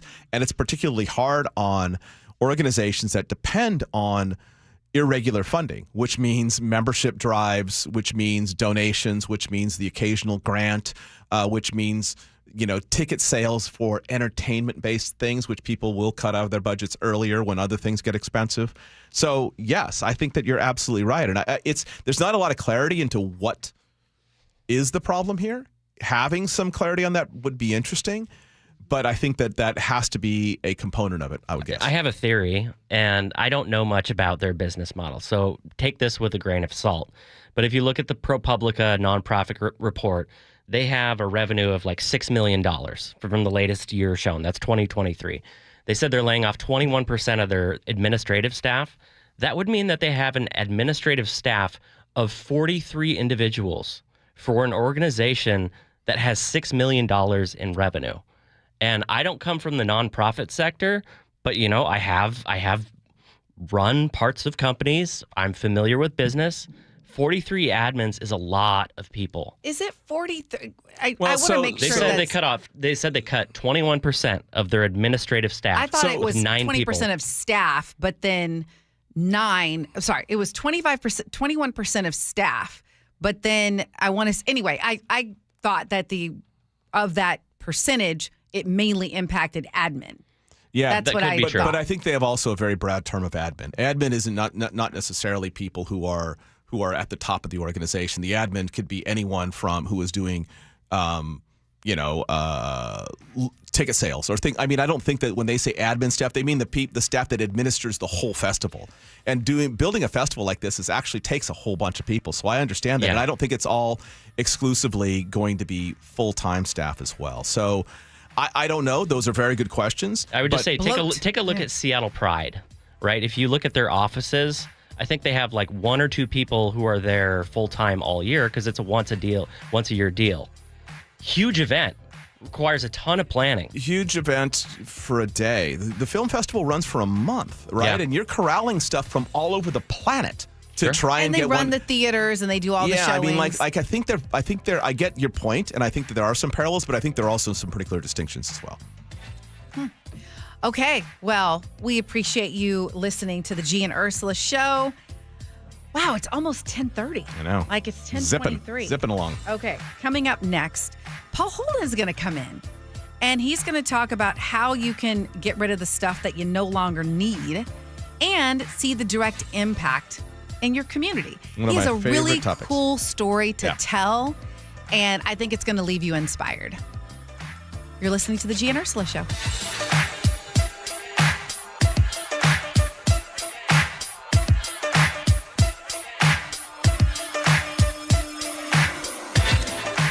This hour is brought to you by Pella Windows and Doors of Western Washington. KIRO Newsradio is right there with you. A big story developing this morning. On your smart speaker before you head out the door. Get the latest live from KIRO Newsradio's Luke Ducey. Huge impacts for Boeing and Boeing workers. The office, the gym, anywhere. Water, like taxes, goes all the way down to the bottom, so it'll either come out of the employee's paycheck or the lack of raise. KIRO Newsradio. We're on YouTube, our app, your smart speaker, and 97.3 FM. Whatever temperatures this summer brings, your friendly and knowledgeable Bryant dealer is ready to help. Your dealer is committed to achieving a high level of training, and skills are backed by outstanding products from one of the industry's most trusted names, Bryant. So whether you need a quick fix or an entirely new cooling system, your local Bryant dealer will do whatever it takes for your family's comfort. Schedule an appointment today. For a dealer near you, visit BryantNorthwest.com. Bryant, whatever it takes. Hi, I'm Keith Dashafee, owner of Pella Windows and Doors of Western Washington. We're celebrating 100 years of Pella excellence with an offer as strong as our legacy. Get $100 off every window, $100 off every door, and enjoy 100 days with no interest and no payments. It's our way of saying thank you for letting us be a part of your homes for a century. Visit PellaPNW.com to schedule your free consultation today. Pella, 100 years strong. I'm Ed Evans, CEO of Consumer Cellular. No, we're not one of the big guys. Truth is, we don't want to be. If you're over 50, Big Wireless probably has you paying for more data than you might need. You could be throwing away thousands over a lifetime. We're not here to be the biggest, We're here to bring you something we believe is better. Our plans start at just $20. You'll get the same fast nationwide coverage without the big wireless bill. Call 1-888-FREEDOM, visit consumercellular.com/fax or a store near you. Plans include $5 credit for auto pay and e-billing. See site for additional facts. You ever try fixing your car and realize you're missing that one part? Yeah, been there. That's why eBay's my go-to. They've got millions of parts, guaranteed to fit. I'm talking brake pads for when yours have seen one too many miles of stop and go. Oil filters, because you don't mess around with your engine care. Even got this cold air intake on my watch list. I might just go for it. To keep the ride cool and your DIY streak hot. Find all the parts you need at prices you'll love. Guaranteed to fit every time. eBay. Things. People. Love. Eligible items only. Exclusions apply. We meet by accident, fixing every last bit. Accurate Auto Body. If you've been in an auto accident, you have the right to take your vehicle to any repair facility. Accurate Auto Body has been family owned and operated since 1994, and they work for you, not your insurance company. Your insurance company may not love them, but you will, because We meet by accident, fixing every last bit. Accurate Auto Body. Spike O'Neill here. Sharp Vision Modern LASIK and Lens gave me back the perfect vision I had up until a few years ago. Now, never need glasses again. Never develop cataracts. Been about 6 months since my RLE surgery. My vision is better than it's ever been in my life. Sharp Vision Modern LASIK and Lens, privately owned, no corporate shareholders or boardrooms. Dr. Sharp built his business on the principle of always strive to overaccomplish, never overprice. Call 425-451-2020 or go online to sharp-vision.com. That's sharp-vision.com. Official eye care providers of Sounders FC. I'm Ed Evans, CEO of Consumer Cellular. No, we're not one of the big guys. Truth is, we don't want to be. If you're over 50, Big Wireless probably has you paying for more data than you might need. You could be throwing away thousands over a lifetime. We're not here to be the biggest. We're here to bring you something we believe is better. Our plans start at just $20. You'll get the same fast nationwide coverage without the big wireless bill. Call 1-888-FREEDOM, visit consumercellular.com/fax or a store near you. Plans include $5 credit for auto pay and e-billing. See site for additional facts. Gain a global perspective and specialized skills that many of today's top employers are seeking with an MBA from University of Maryland Global Campus. Study online and complete your degree in just 16 months for about $21K. Choose from MBA specializations in global business, marketing, HR, finance, and more. Classes start June 11th. Learn more at umgc.edu. That's umgc.edu. Certified to operate in Virginia by Chev. Well, this is pretty fun for me. Normally, Shannon O'Kelly and I are talking physical therapy, but today we are talking First Mark Insurance. You made the call to First Mark. You took the challenge. Why? Brock, I was looking for a local agency that I could align with similar values, and they've helped us here at IRG. They shop different plans. They find the best plan for you, the best price, the best coverage, great customer service, and great connectivity. Did they save you any money along the way? Absolutely, they saved us money. Obviously, here at IRG, I have several needs in the insurance industry, and they look at those needs A to Z, and they find out what kind of coverage you need, what is the best coverage, at what cost, and they're always looking to save money. And again, it's all about providing my company, IRG, great customer service. Well, Shannon and IRG, they took the challenge. Molly and I, we took the challenge. Are you confident that your business is getting the very best when it comes to your insurance needs? If not, take the First Mark Challenge today, and it's totally free. Just go to firstmarkinsurance.com, your teammate that goes to work for you. Firstmarkinsurance.com. Memorial Day weekend is a time to honor and remember those who serve for the United States Armed Forces. The holiday weekend is also the unofficial start to summer and brings people outside for boating, barbecues, and get-togethers. My friend Jonathan from DUI Heroes says DUI arrests increase around holiday weekends. If you or someone you know is pulled over for DUI, contact DUI Heroes immediately. Your DUI defense specialist, 1-800-DUI-HERO. That number is answered 24/7, DUIHeroes.com. If it's time for a new bath, go with a name you can trust, Bathfitter Northwest. Bathfitter is the original one-day bath remodeler. Now get 0% interest for 24 months. Call the people I trust to do the job right, Bathfitter, or visit bathfitternw.com. KIRO Newsradio 97.3 FM Northwest News. Now, the latest from KIRO Newsradio and mynorthwest.com. Good morning, I'm Heather Bosch. This is your opportunity to turn yourself in. The Chelan County Sheriff appealing to the man wanted in the murder of his 3 young daughters. More from KIRO News Radio's Luke Ducey. During a press conference, Chelan County Sheriff Mike Morrison spoke directly to Travis Decker. Do the right thing. Take accountability for your actions. We're not going to go away. We're not going to rest. And we're going to make sure we find you. Investigators are searching for the 32-year-old, flying helicopters and drones over the dense forest near the crime scene 18 miles west of Leavenworth. On the ground, deputies comb campgrounds and motels, but so far, there's no sign of the suspect. Luke Ducey, KIRO News Radio. The bodies of Decker's children, 9-year-old Peyton, 8-year-old Evelyn, and 5-year-old Olivia, were found in a campground near Leavenworth. Community members gathered at a vigil in Wenatchee last night. This doesn't make sense.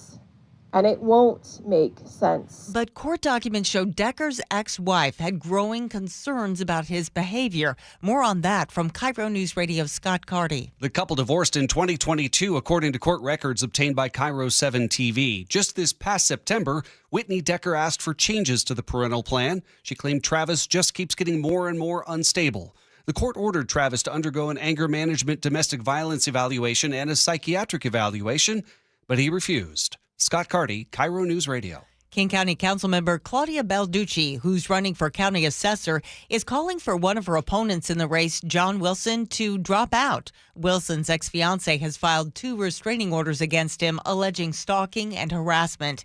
He has filed an ethics complaint against Balducci, telling KIRO Radio's John Curley. This is a blatant violation of county ethics. He says Balducci is just using this to promote her own campaign. The FBI has arrested a Kent man in connection with last month's explosion at a fertility clinic in Palm Springs. Federal agents took 32-year-old Daniel Park into custody at JFK Airport in New York last night. The U.S. Attorney for the Central District for California says Park is charged in federal criminal complaint for providing and attempting to provide material support to a terrorist, the man who committed a suicide car bombing of the American Reproductive Centers in Palm Springs, California. The explosion left 1 person dead and several injured. On Wall Street, the Dow is up about 9 points. NASDAQ ahead 23.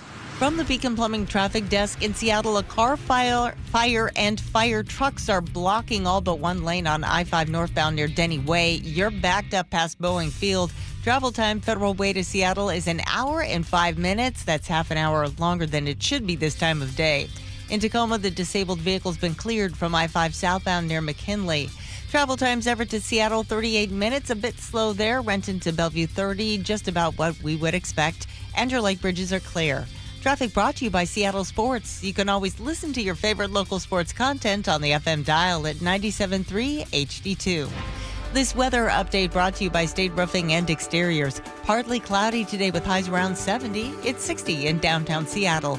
I'm Heather Bosch. Your best source for local news. You're listening to KIRO News Radio, Northwest News.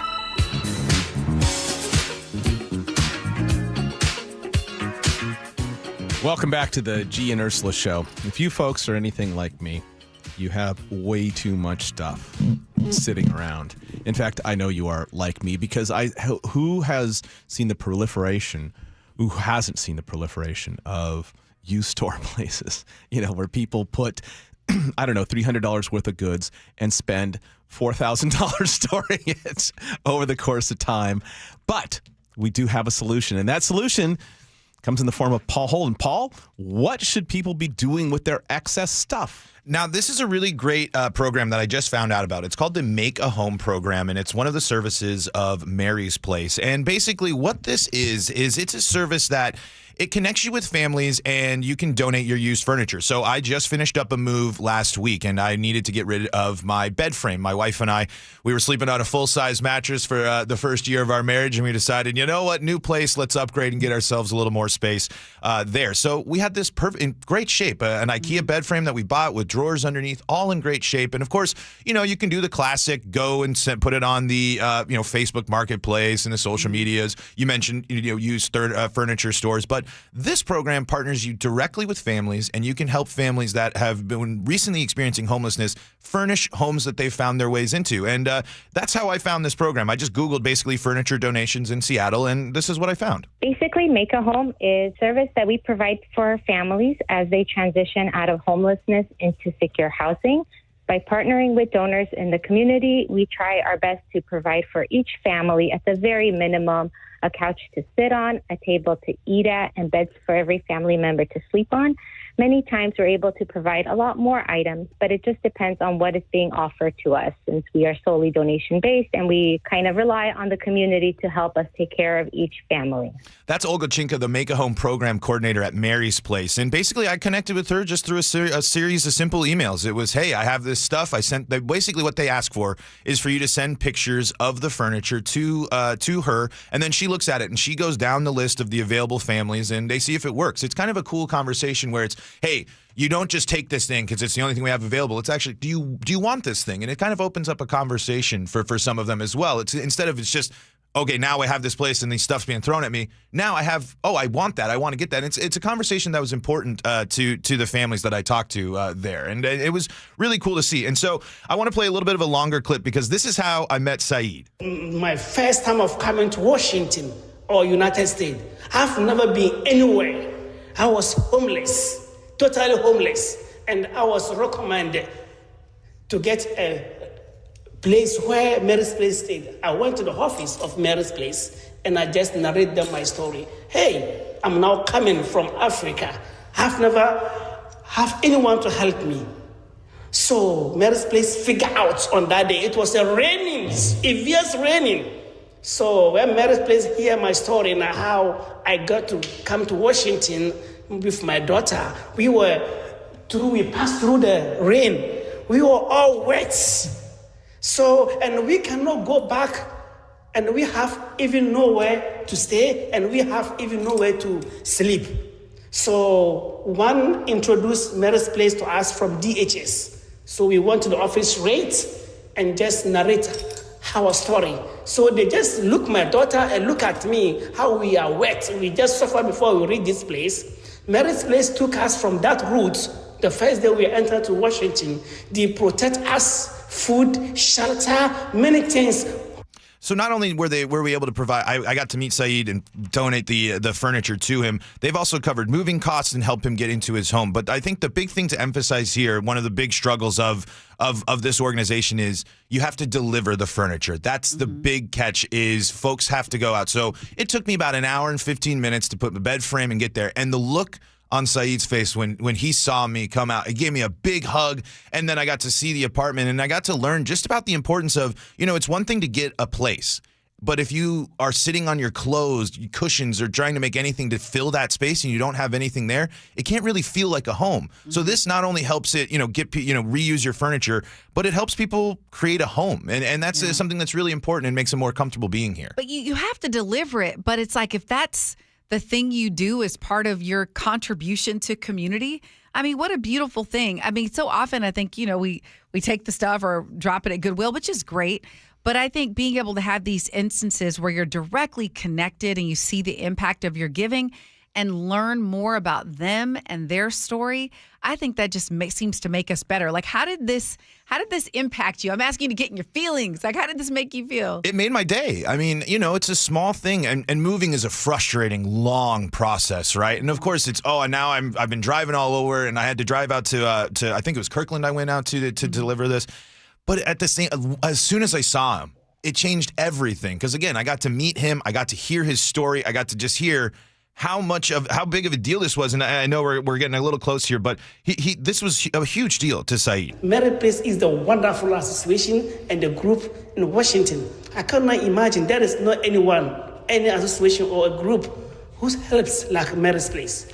And so like I said, it really just changed my whole philosophy. And now it's kind of like, if I have more furniture, I want to go through this program. Again, nothing against selling it on Facebook Marketplace if you're in a pinch, or hey, you don't have the time to deliver, totally understandable. But Olga and everyone at Make a Home, it's so small, but they work so hard to connect me and give me everything I need. They gave me multiple addresses and said, hey, what's the best fit for you? So as much as you're helping someone else out and donating there, they do as much as they can to kind of make it a little bit easier for you, because they understand it's a lot to ask you not only to donate the furniture, to take the pictures, but to pack it up and take it. And, I took the furniture in to help unload it as well. But again, it's community. It just kind of added to that extra bonus and made me feel like again, it's just one of those things you can do to help out and just make things a little bit better for people. Well, and also what it did was you would do it again, right? I mean, if you get that when you donate stuff to Goodwill, as I have, as everyone has probably many times over,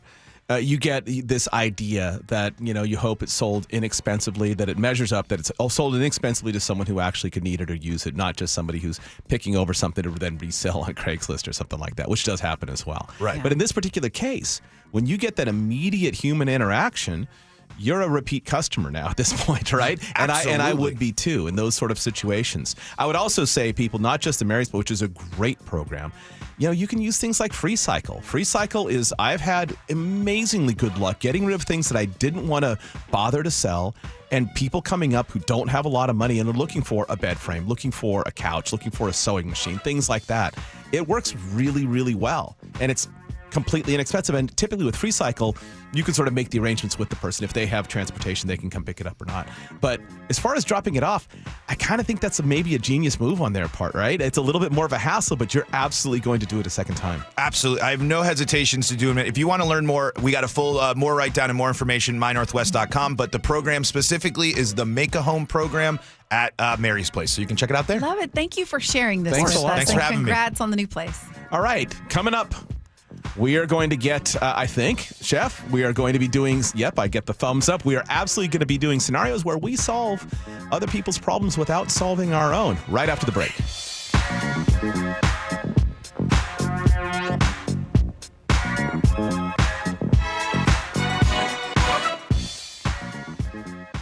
You listen to Seattle's morning news every morning. What do Charlie and Manda listen to every afternoon? I absolutely love listening to John Curley because he makes you think, which I love. John has a real special talent in being able to talk about the topics we care about, but he's always trying to make it fun. And you're going, this guy actually gets it. The John Curley Show, weekdays 3 to 7. Watch The John Curley Show live on YouTube or the KIRO Newsradio App. Safety comes first. When money is tight, Buc-ee's has you covered with available financing. For oil changes, wiper blades, brakes, tire rotation, tune-ups, and factory maintenance, it's Buc-ee's Complete Auto. No appointment necessary and financing's available. Check Buc-ee's.com for the location near you. Are you putting off your new kitchen plans? Why wait? Hi, Chad Cicchini, owner of Heritage Homecraft. Call today for a free in-home estimate. Years of experience, thousands of happy customers. Heritage Homecraft, 425-485-1600 or heritagehomecraft.com. This is the story of the one. As a safety manager at a manufacturing plant, he does everything he can to keep his coworkers safe. From finding ways to reduce risks to keeping safety supplies in stock. And for that, he relies on Grainger. Grainger offers a broad range of quality products and next-day delivery, so he can always play it safe. Call 1-800-GRAINGER, click Grainger.com, or just stop by. Grainger, for the ones who get it done. Pro Paint Days are back at Lowe's, and My Lowe's Pro Rewards members can save even more with limited time deals. Right now, buy one, get one half off. Select HGTV Home by Sherwin-Williams Primer and Ceiling Paint. Plus, get free same-day delivery to your job site when you order by 2 p.m. Offer valid through 6/13, delivery by 8 p.m. Subject to driver availability. Additional terms apply. See Lowe's.com/same-day delivery for details. Whatever temperatures this summer brings, your friendly and knowledgeable Bryant dealer is ready to help. Your dealer is committed to achieving a high level of training, and skills are backed by outstanding products from one of the industry's most trusted names, Bryant. So whether you need a quick fix or an entirely new cooling system, your local Bryant dealer will do whatever it takes for your family's comfort. Schedule an appointment today. For a dealer near you, visit BryantNorthwest.com. Bryant, whatever it takes. Hi, I'm Keith Dashafee, owner of Pella Windows and Doors of Western Washington. We're celebrating 100 years of Pella excellence with an offer as strong as our legacy. Get $100 off every window, $100 off every door, and enjoy 100 days with no interest and no payments. It's our way of saying thank you for letting us be a part of your homes for a century. Visit PellaPNW.com to schedule your free consultation today. Pella, 100 years strong. My perfect day has sand, salt water, and friends. But my moderate to severe plaque psoriasis can take me out of the moment. Now I'm all in with clearer skin thanks to Skyrizi. Risankizumab Riza, a prescription-only 150 milligram injection for adults who are candidates for systemic or phototherapy. With Skyrizi, most people saw 90% clearer skin, and many were even 100% plaque-free at 4 months. Skyrizi is just 4 doses a year after 2 starter doses. Don't use if allergic to Skyrizi. Serious allergic reactions, increased infections, or lower ability to fight them may occur. Before treatment, get checked for infections and tuberculosis. Tell your doctor about any flu-like symptoms or vaccines. Thanks to Skyrizi, there's nothing on my skin, and that means everything. Ask your doctor about Skyrizi, the #1 dermatologist-prescribed biologic in psoriasis. Visit Skyrizi.com or call 1-866-SKYRIZI to learn more. Discover one of the new inventions in home comfort with mini split systems from Home Comfort Alliance. Call now for a free consultation and get 18 months same as cash financing. Visit homecomfortalliance.com today. Stop feeling embarrassed about thinning hair and start looking and feeling your best with Hair Grow by New Nordic. Available online at Amazon, Walmart.com, and NewNordicUSA.com or at your local CVS. At Les Schwab, we've been changing the tire game for more than 70 years. Our Go the Extra Mile service means more hustle, less hassle. We design our own exclusive tires to give you more tires made for the road you drive, less compromise. All backed by America's best tire warranty included with every tire we sell. We're talking more unbeatable tire warranty, less charging you extra, like the other guys. It's why you get more from less. Book an appointment at leschwab.com. If you want a dream bathroom without a humongous price tag, now's the time to call Bathfitter Northwest.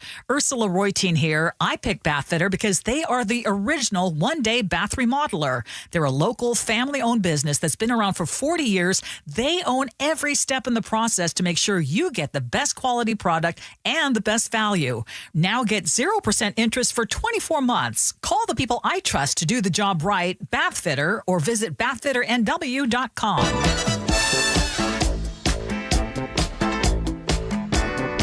Welcome back to the Gee and Ursula Show. All right. I always get a little nervous before this segment. You should. Especially when I can see that particular gleam in Chef's eye. It's all that and wisdom you have to offer. Always followed by that laugh. All right. Here we are. Here we go, yo. Here we go, yo. So what's the scenario? Hey, all. I need some relationship help. I've been dating a wonderful guy for 8 months, and things are going really well. He's organized, intentional. He's really, really sweet. He journals, meal preps. I liked all of that, and I thought it was a reason why he was stable. But last week, while he was in the shower, I opened his laptop to look up a movie. I wasn't snooping, I swear, but there was a tab open, a Google sheet titled Long-Term Compatibility Index. I wish I'd closed it, but I didn't. There were 9 names, all of his serious exes, plus me. Yes, I was on the list. Each column had a row, and each person had a column.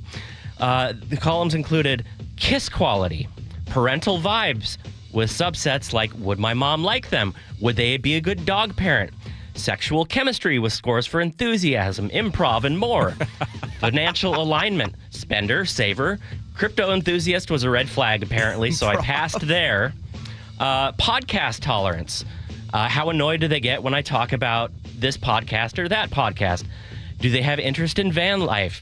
How good of a co-parent of a houseplant could they be? The list goes on and on with a final overall long-term index score. I came in second, just behind Casey with 2 Ys. She is a yoga instructor who outscored me on the kiss quality and the interest in van life. I don't know if I can compete with other people on this list.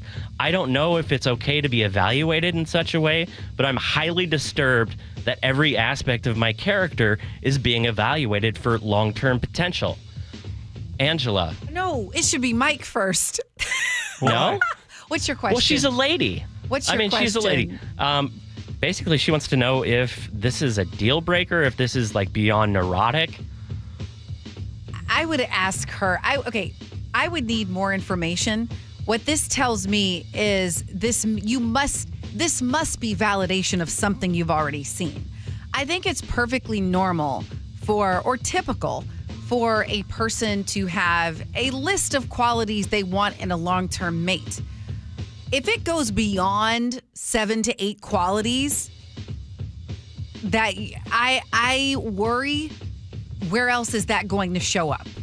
I mean, everything you're going to do, is there going to be a spreadsheet? Is there going to be, so I would say my mother-in-law always says, or when my husband tells me that his mom would say when he was dating and she wasn't sure, she would just say, take your time. So I would say to her, take your time. Take your time. The whole comparison thing, okay, she may be number one on his list, but does she want him?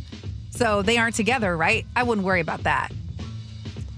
There are some, when you are evaluating the whole person, not like, that has to be mutual. And obviously he isn't with Casey, he's with you. So 2 Mike, words. what do you say? Get out. Why?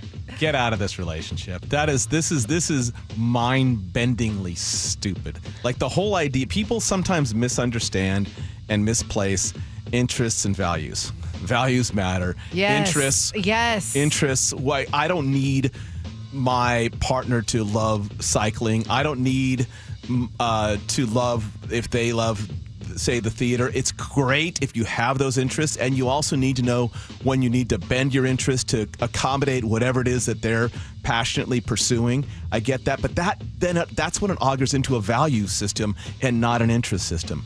Understand the difference between values and interests, please. This person, given that list, in addition to the fact of having X's on there, and I'm not a jealous person, so I really don't have a problem with someone staying in touch with their ex. I don't care, but the idea of doing like that spreadsheet, that is the rest of your life. Your life is going to be, that's what, yeah. Not stay. Pass go, collect your money, get out. Yeah, well, Angela, what if Casey was the one that left, right? What if the number one scorer on his long-term index was somebody that left him? And so she will always be wanting in his eyes. Like I think that people who had the one get away from them, it is really hard to step into those shoes. If there is ever someone that has just completely outranked you in their minds, you're always going to be number 2, don't you? Yeah, I mean, it depends on whether the person that's struggling with that emotionally has dealt with that. Like, you shouldn't be getting into a relationship unless you feel so excited about the person that you're with. Like, I feel like when you get with your person and you find your person, the other people, like, whatever. I mean, and now the person you used to date, they might be a better cook or something like that. But in terms of, I mean, Mike, you're kind of, well, you've been with your partner for how long now? Long time. I can just speak for me. When I met my person, all the others kind of went away. I mean, so I would say don't get married unless you're ready to kind of put all that aside. Yeah. The only other thing I'd say is like, Mike, you nailed it. This is a list of, activity preferences and perceived compatibilities. This is someone who has not graduated into adulthood yet. Virtually all of that stuff is negotiable when you meet the right person. Totally. Nick, what do you got? Yeah, you're lying if you say there's not preferences that you want to be with when it comes to conversation, interests, and yes, even the touch or kiss of a partner for this scenario. But most of those details are kept somewhere, in your head or somewhere much more secure. To have one of the many ladies finding this chart or graph you have on makeout rankings is just the beginning of a rolling snowball. And I'm getting out if I'm this girl before the next girl is added to the script. Staying in touch is one thing. Holding on to a shrine of these past lives, I think, is a totally different story. And if you're not into that, get out before it's too late. And not only that, it's on an open tab. So was he doing data editing? Or was he just every day wakes up like, that's right, there's the list, I'm going to act on that? Like, it's like this thing is dumb in a variety of ways on both sides.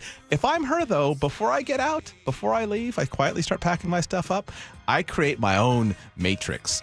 And I make sure that I deliver that one. Wow, you're petty. Front and center.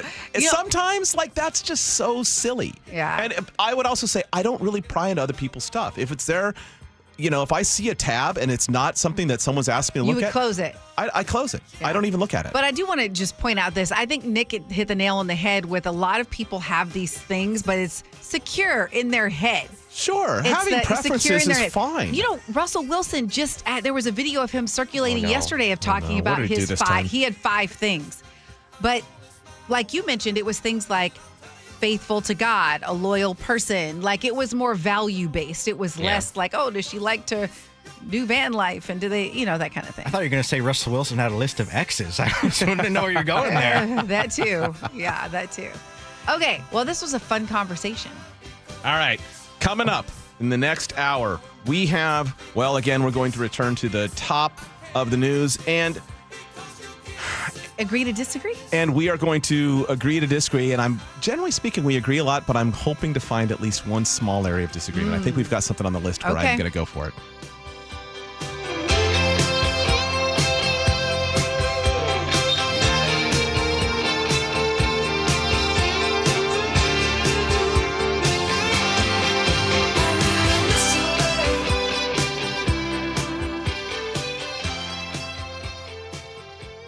You listen to The John Curley Show every afternoon. What does John listen to every morning? I listen to Charlie and Manda, get my pot of coffee going, then turn on Seattle's Morning News, and I begin to build my show that way. And you want straight news without opinion, just giving it to you with the facts. There's only one place to go, Seattle's Morning News. The perfect bookends to your daily commute. Seattle's Morning News and The John Curley Show on KIRO Newsradio. Download the KIRO Newsradio app to listen anytime. Hi, everyone. If you've been injured in an accident that was not your fault, listen up. We have legal professionals standing by to answer your questions for free. Call now and find out if you have a case and how much it's potentially worth. Call 800-931-3030. I'm here with spokesman John Wolf. So, John, tell everyone listening who should call right now. Well, Maria, first off, thank you for having me here. It's always nice to answer the listeners' questions. Now, as far as who should call in, anyone who's been injured in an accident and think you deserve compensation, give us a call right now. 800-931-3030. You'll find out if you have a case and how much it's potentially worth. Thanks, John. You heard it, folks. Take advantage of this opportunity and call now. 800-931-3030.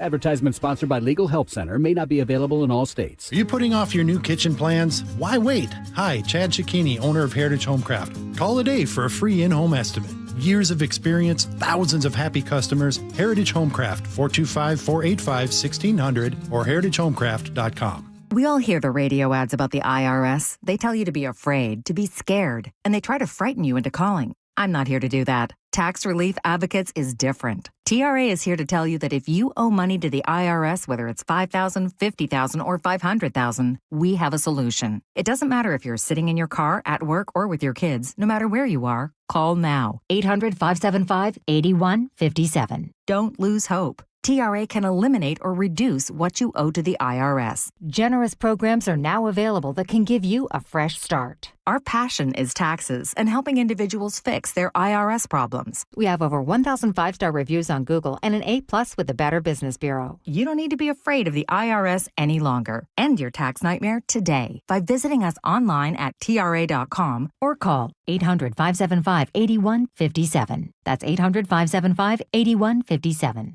Tax Relief Advocates, real solutions for real people.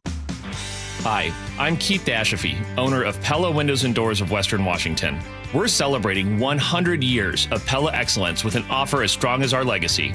Get $100 off every window, $100 off every door, and enjoy 100 days with no interest and no payments. It's our way of saying thank you for letting us be a part of your homes for a century. Visit PellaPNW.com to schedule your free consultation today. Pella, 100 years strong. Charlie Harger here. When your hot turns to cold, you better think fast. Fast water heater. Call 1-800-THINK-FAST. That's 1-800-THINK-FAST or fastwaterheater.com. You better think fast, fast water heater. Your best source for local news. KIRO Newsradio, KIRO FM and HD1, Tacoma, Seattle, Northwest News.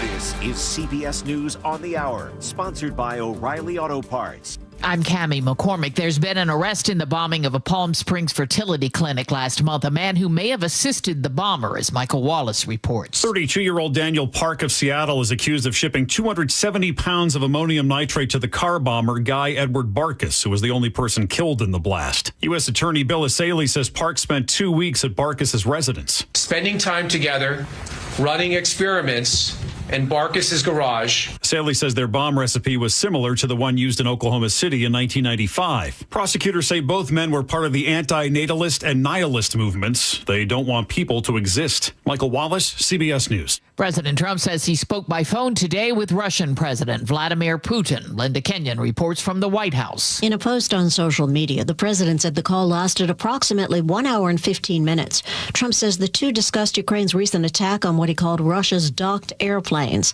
as well as other attacks by both sides. The president characterized the call as, quote, a good conversation, but not a conversation that will lead to immediate peace. In addition to the war in Ukraine, Trump said that he and President Putin discussed Iran and said Iran cannot have a nuclear weapon and, quote, on this, I believe that we were in agreement. Linda Kenyon, CBS News, the White House. President Trump's increased tariffs on steel and aluminum went into effect today. Correspondent Natalie Brand reports. The National Association of Home Builders sent along this statement worried about this tariff bump impacting housing affordability, saying that it could have a negative impact by further disrupting building material supply chains and fueling business uncertainty. The smoke from Canada's wildfire continues to impact the air quality in much of the upper Midwest. Meteorologist Grant Gilmore is following. The bulk of that really thick smoke stays in the Midwestern states. There is some of those smoke particles moving into the Mid-Atlantic and Northeast and even down into the southern states. A U.S. and Israeli-backed group has temporarily paused food delivery in Gaza after a spate of shootings near the sites this week. Linda Gradstein has that from Jerusalem. A spokesperson for the foundation said they have asked the Israeli army to prepare safer routes before operations resume on Thursday after Palestinians say Israeli fire killed dozens of people in several incidents over the past 3 days. Israel has accused Hamas of inflating the numbers and says it is investigating. On Wall Street, trading has been flat today based on the latest tariff news. The Dow Jones Industrial is currently up about 76 points. This is CBS News. Think O'Reilly Auto Parts for all your car care needs. Get the parts and service you need fast from the professional parts people at O'Reilly Auto Parts. The latest on the manhunt for a father accused of killing his 3 young daughters. But first, from the Beacon Plumbing traffic desk in Seattle, the car fire's been removed from I-5 northbound near Denny Way. You're still backed up to Boeing Field, but travel time is back down under an hour at 46 minutes. About 15 longer than usual for this time of day. Travel times running just a couple of minutes longer across the board. Everett to Seattle, 32 minutes. Renton to Bellevue, 28. Your lake bridges are clear. Traffic brought to you by Beacon Plumbing. For all your heating, electrical, septic, and mechanical needs, stop freaking, call Beacon. KIRO Newsradio 97.3 FM, Northwest News. Now, the latest from KIRO Newsradio and mynorthwest.com. Good morning, I'm Heather Bosch. The state is mourning the deaths of 3 young Wenatchee sisters at the hands of their own father. KIRO's 7 TV's Jake Chapman attended a vigil for the children. Peyton, Evelyn, and Olivia Decker. They lit up. They were dancers. They were involved in Short Shakespeareans in the summer. Meant so much to so many. They had life and love, and they were so beautiful and so joyous. Sadly, all 3 were found dead at a campsite near Leavenworth. I hugged my daughter really hard today. As of now, police believe their father, Travis Decker, is responsible. More on the search for 32-year-old Travis Decker. Here's KIRO's 7 TV's Jason Sloss. Chelan County Sheriff's Office says the East Cascade Regional SWAT Team, U.S. Border Patrol, and Department of Homeland Security are all involved in this massive search right now for Decker. Authorities are asking the community to be on the lookout.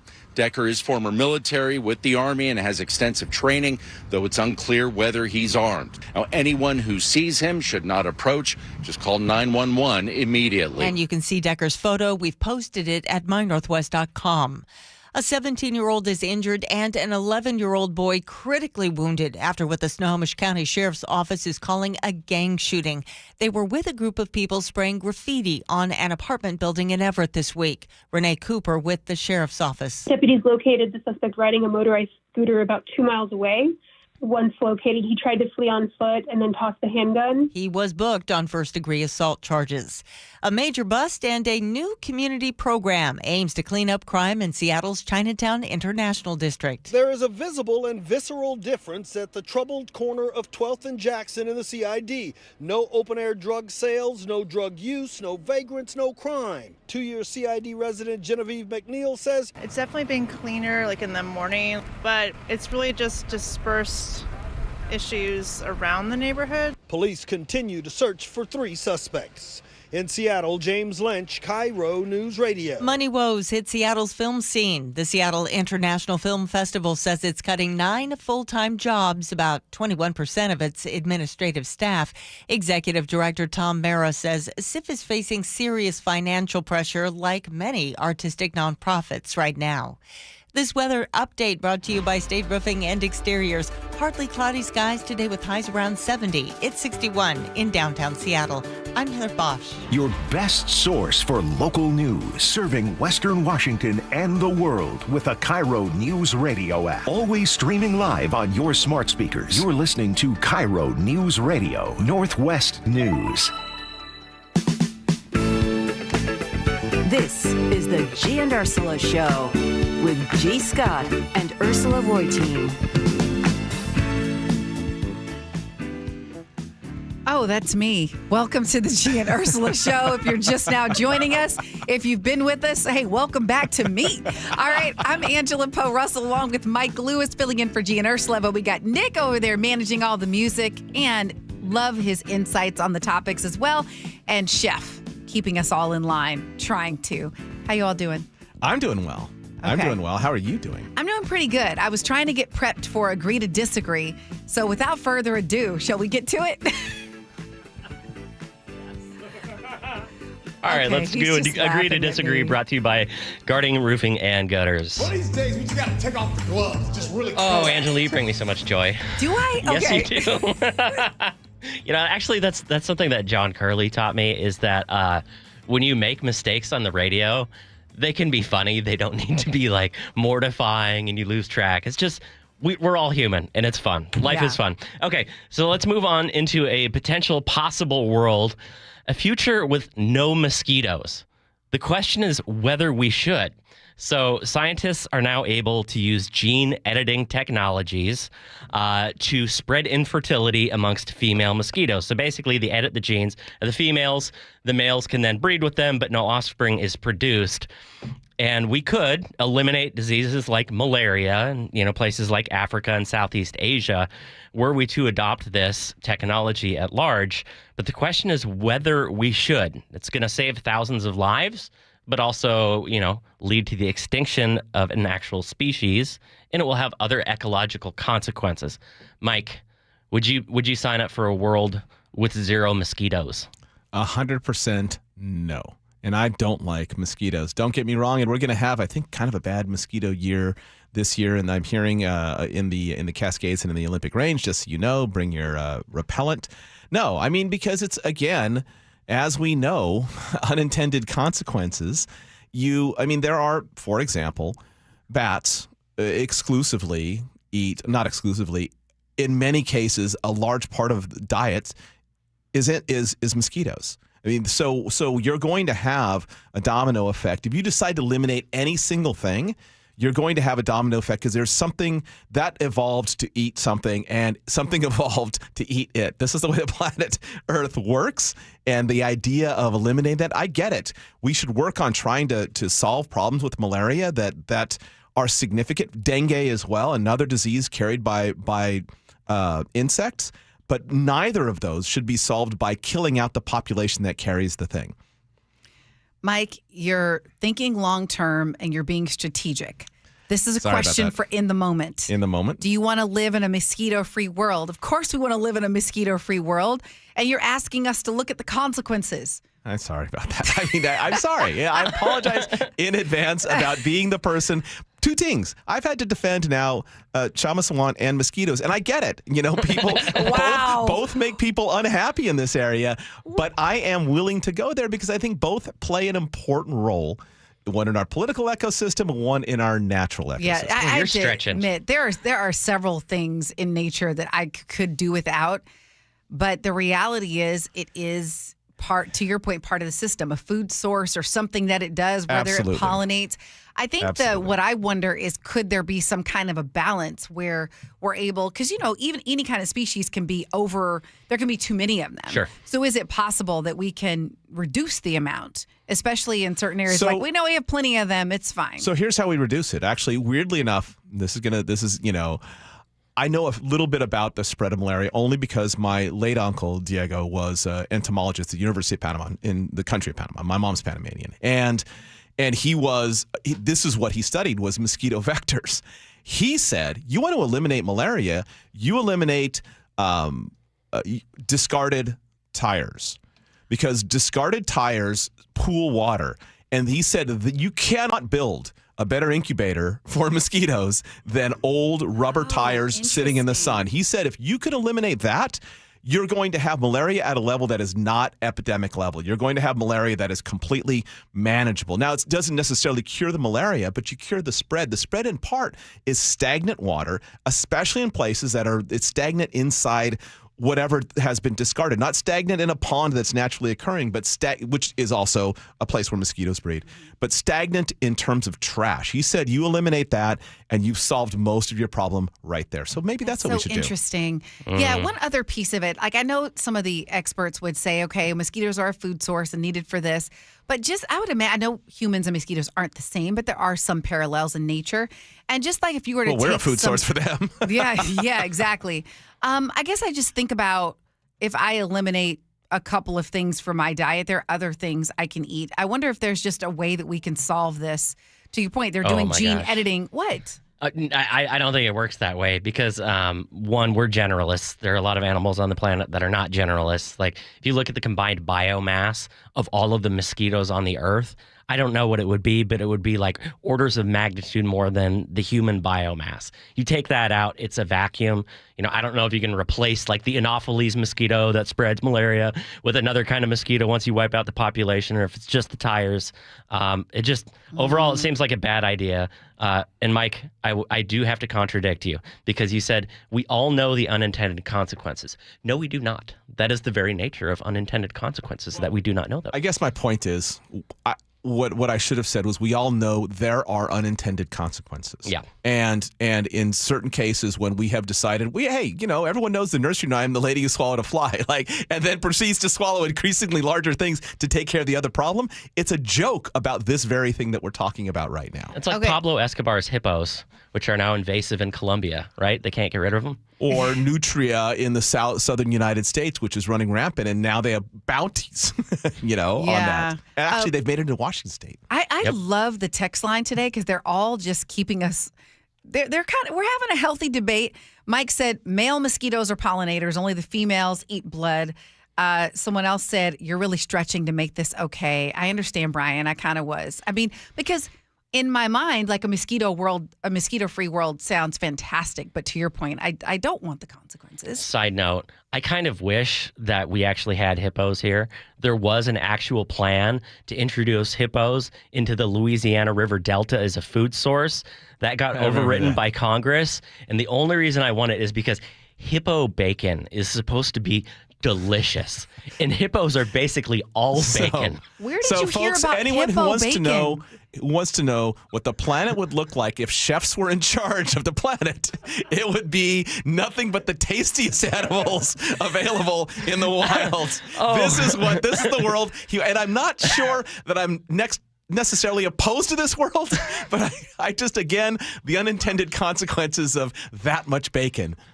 I'll just admit it. You know what? Like when I see a new species of animal that I haven't come across before, I always think to myself, I wonder what that tastes like. I'm a bad person. All right. The TSA is now issuing warnings to travelers regarding the risks or potential risks of using the public USB charging stations at airports. Some planes also have the charging ports right on the armrest in your flight. And they say it can be compromised by cyber criminals. It's something called juice jacking, where you plug it in, it installs malware on your phone, and then they can snag your passwords and, go to town from there. Angela, do you have like threat level exhaustion with the warnings about what to do, what not to do when it comes to your phone, your computer, your passwords, etc.? I've given up. I've given up at the point where every week I get a little card in the mail that says, we regret to inform you that your data has been compromised and we're going to give you this free credit monitoring. I mean, I think I have like 10 of them. I feel like, and there comes a point you have so many warnings that you just feel like there's nothing you can do about it. Now, that's tempting, but I still do things. I mean, I still try to keep, passwords complicated. I still try to be mindful of phishing. Almost fell for one recently in an email. Not the toll. This was a good one. I saw the toll one. I caught that one. This one was tricky. It looked like Xfinity. And I had recently changed a credit card, so I was like, oh, this is reasonable. The interface looked the same. And then once it asked me to enter data, that's when the bells went off. But it's... Yeah. I just ignore them, and if I think it looks plausible, but I do. I don't ignore them. I delete them, but if it looks plausible, then I just make my own pathway back to infinity without using their link. It's mainly just don't use their link, and you can figure out very quickly whether or not it's an actual problem. Well, this news, how do you feel now about going to an airport? And I guess let's if agree you're to desperate disagree. for juice, man, you're going to plug that thing in. You're flying.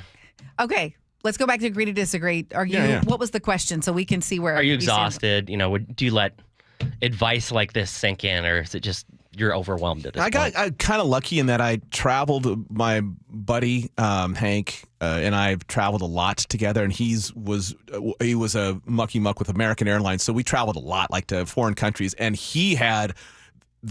corporate America has, and I'm sure other places as well, has very strict rules on like even using public Wi-Fi. When we went to Shenzhen and then Shanghai together, he would not turn on his laptop. If he had a discrete uplink, he would turn on his laptop. It could not connect to Wi-Fi when he was there because they were so worried about corporate espionage. And so they did not allow it because they knew every public Wi-Fi system in every hotel is being monitored by the government. That's the way it works there. And so I became...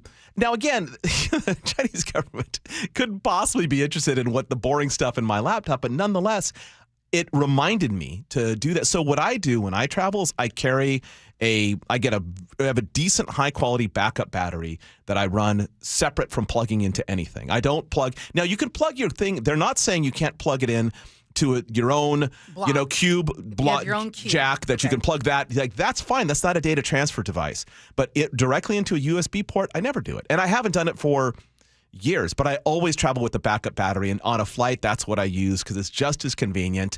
And that way I'm never interfacing with that stuff just in case there's something in there that is, I'm not so much worried about my data getting out. I mean, I'm out there, but more about some sort of malware getting into my laptop and destroying my laptop because I've got a lot of important stuff in there. Yeah, someone texted that we should get a Mac. How does a Mac make you less susceptible to what we're talking about? Because I'm sitting here looking at you. There's more viruses and malware that's been developed for PC style. But that's getting so that was very, very true about 12 years ago when Macs were by far the least preferred, but now there's a lot of malware because the only reason is not that it was better software, but the main reason was that there was no upside in going after MacBooks because they're such a small portion of the market, right? If you want to write malware or do something like that, just go for PC-based systems because you're getting so many more computers potentially.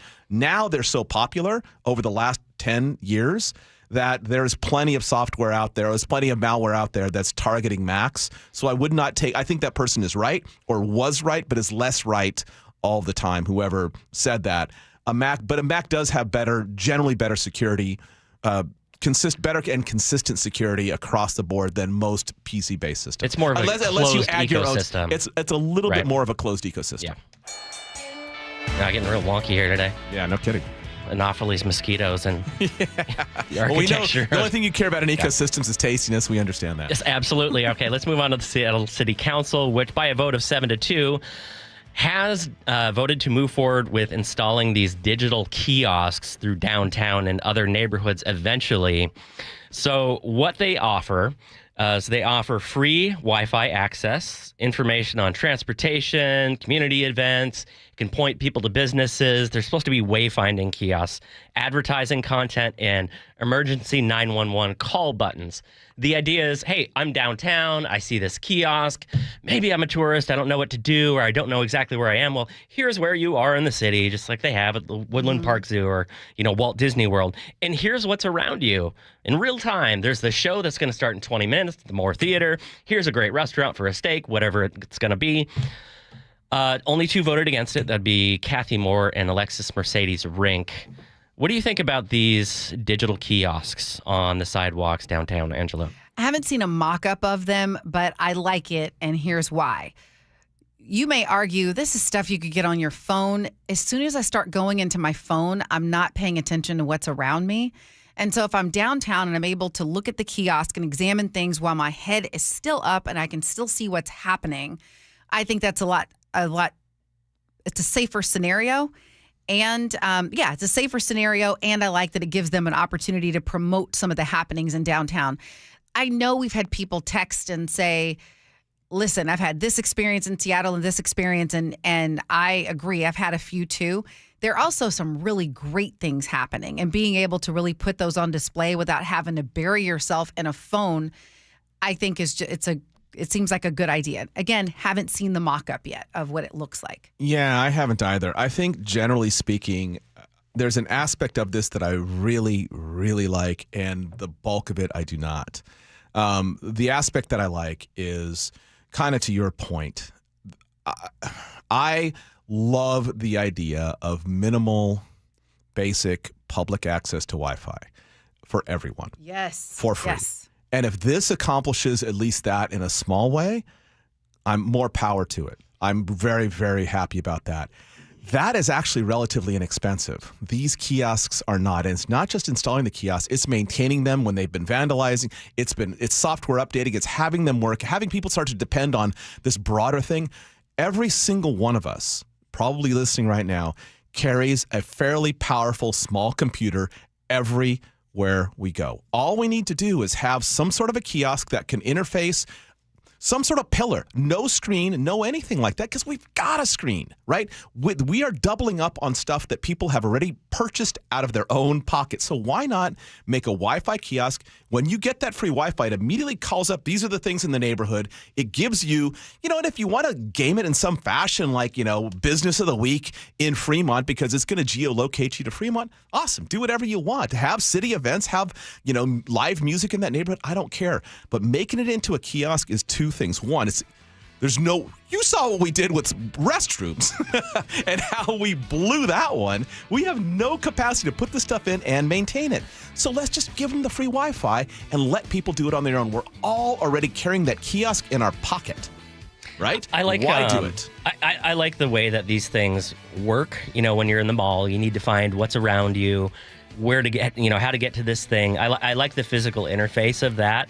I don't like the advertising aspect, because what is inevitably going to be shown? It's only the businesses that are kicking into the vendor to advertise.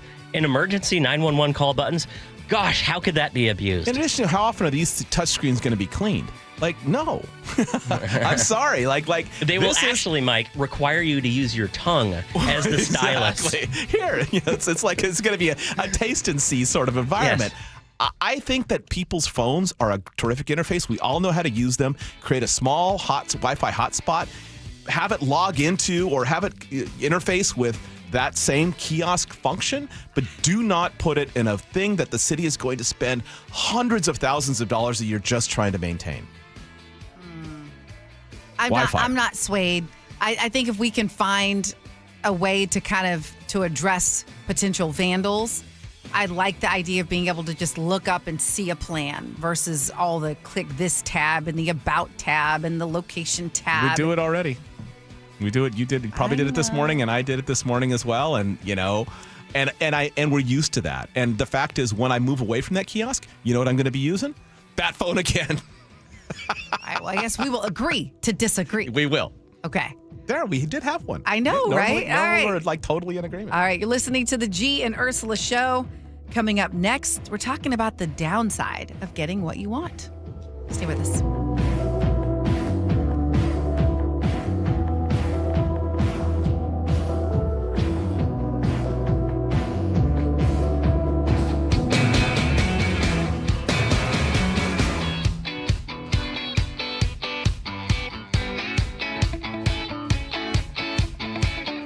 This hour is brought to you by DUI Heroes.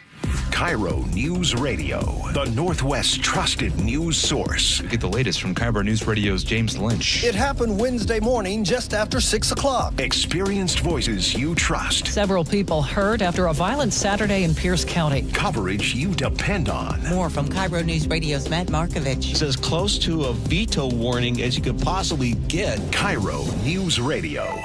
We're on YouTube, our app, your smart speaker, and 97.3 FM. Need a new roof, but not in the budget? A new roof doesn't have to break the bank. Justin Shirley, CEO of State Roofing and Exteriors here. Right now, State Roofing and Exteriors is offering 0 down, 0 payments, and 0 interest for up to 24 months. That's 2 years with no payments while getting the protection your home deserves. But this offer won't last forever. Call 866-ROOF-ROOF or visit stateroofing.com today to get on our summer schedule now. State Roofing and Exteriors, held to a higher standard since 1968. At Les Schwab, we've been changing the tire game for more than 70 years. Our Go the Extra Mile service means more hustle, less hassle. We design our own exclusive tires to give you more tires made for the road you drive, less compromise. All backed by America's best tire warranty included with every tire we sell. We're talking more unbeatable tire warranty, less charging you extra, like the other guys. It's why you get more from less. Book an appointment at leschwab.com. Imagine finding your dream home and moving in right away. No waiting to sell your old place first. Sounds perfect, right? That's exactly what Orchard's Move First, Sell Later program lets you do. Buy your new home now and sell the old one later. Here's how it works. Orchard gives you cash so you can buy and move into your new home first on your timeline. No waiting, no showings, no double moves. Then the Orchard experts take it from there. They handle repairs on your old home for you so you attract the right buyers. Once they're done, a local Orchard agent lists and sells your home for top dollar. Orchard's Move First program gives you the freedom to buy and move into your new home first and sell your old home later. Buy before you sell and get top dollar for your home with Orchard. Ready to find out how much your home is worth? Visit Orchard.com to get your free home valuation. That's Orchard.com. This week's First Mark Challenge victory, well, it goes to Mike. Hey, Mike, why did you call First Mark Insurance? My wife and I moved here from New York City and found this great guy. It got pricey, but because he was good to us over the years, we stayed loyal to him. But then one day I got an increase that was quite unacceptable. So I made one phone call. I didn't do any shopping. My wife told me to call First Mark. Mike, were they able to save you and your family money? Oh, yes. It was over $100 a month. What would you tell others they can expect when they call First Mark? The most competitive pricing that you can find. And they had terrific customer service. Even if you're on the phone with them, you can tell they have a smile on their face, so you can tell they love what they're doing. Do you wish you would have made that call earlier? I was just kicking myself as you were speaking because I didn't do it sooner. Well, you just heard. Mike did it. My family did it. You got to do it too. It's totally free. Take the First Mark Challenge. See how much they can save you and how much better your coverage will get. Maybe you will be our next First Mark Challenge victory. Just go to firstmarkinsurance.com. That's firstmarkinsurance.com. Hey, folks, John Curley here. One of the best home comfort inventions of recent time, mini split systems. Now you can enjoy efficient heating and cooling while saving energy and reducing utility bills with personalized room comfort. Call my friends at Home Comfort Alliance for a free consultation, and for a limited time, get 18 months, same as cash financing on all qualified systems. For all your heating, cooling, plumbing, and electrical needs, call the comfort people. Home Comfort Alliance. Visit homecomfortalliance.com. This is the story of the one. As a safety manager at a manufacturing plant, he does everything he can to keep his coworkers safe. From finding ways to reduce risks to keeping safety supplies in stock. And for that, he relies on Grainger. Grainger offers a broad range of quality products and next-day delivery, so he can always play it safe. Call 1-800-GRAINGER, click Grainger.com, or just stop by. Grainger, for the ones who get it done. Pro Paint Days are back at Lowe's, and My Lowe's Pro Rewards members can save even more with limited time deals. Right now, buy one, get one half off. Select HGTV Home by Sherwin-Williams Primer and Ceiling Paint. Plus, get free same-day delivery to your job site when you order by 2 p.m. Offer valid through 6/13, delivery by 8 p.m. Subject to driver availability. Additional terms apply. See Lowe's.com/same-day delivery for details. The team that gave me back my full head of hair, Advanced Hair, is once again the winner of the 425 Business of the Year. Dr. Perungo and his world-class team begin regrowing your own natural hair the very next day. And Advanced Hair guarantees your new hair will grow, just like they did for me. Find out why Advanced Hair is the best of the best. With your free consultation, you'll receive $250 off and 250 free hair grafts. 425-449-8185 or advancedhair.com. Safety comes first. When money is tight, don't neglect maintenance on your vehicle. Keep it safe.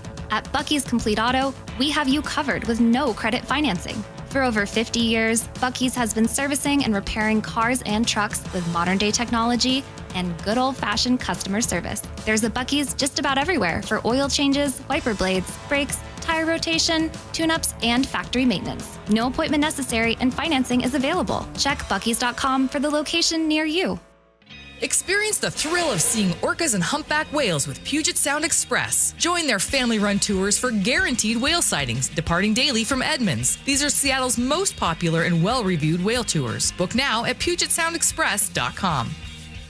KIRO Newsradio 97.3 FM, Northwest News. Now, the latest from KIRO Newsradio and MyNorthwest.com. Good morning, I'm Heather Bosch. We love you, we support you.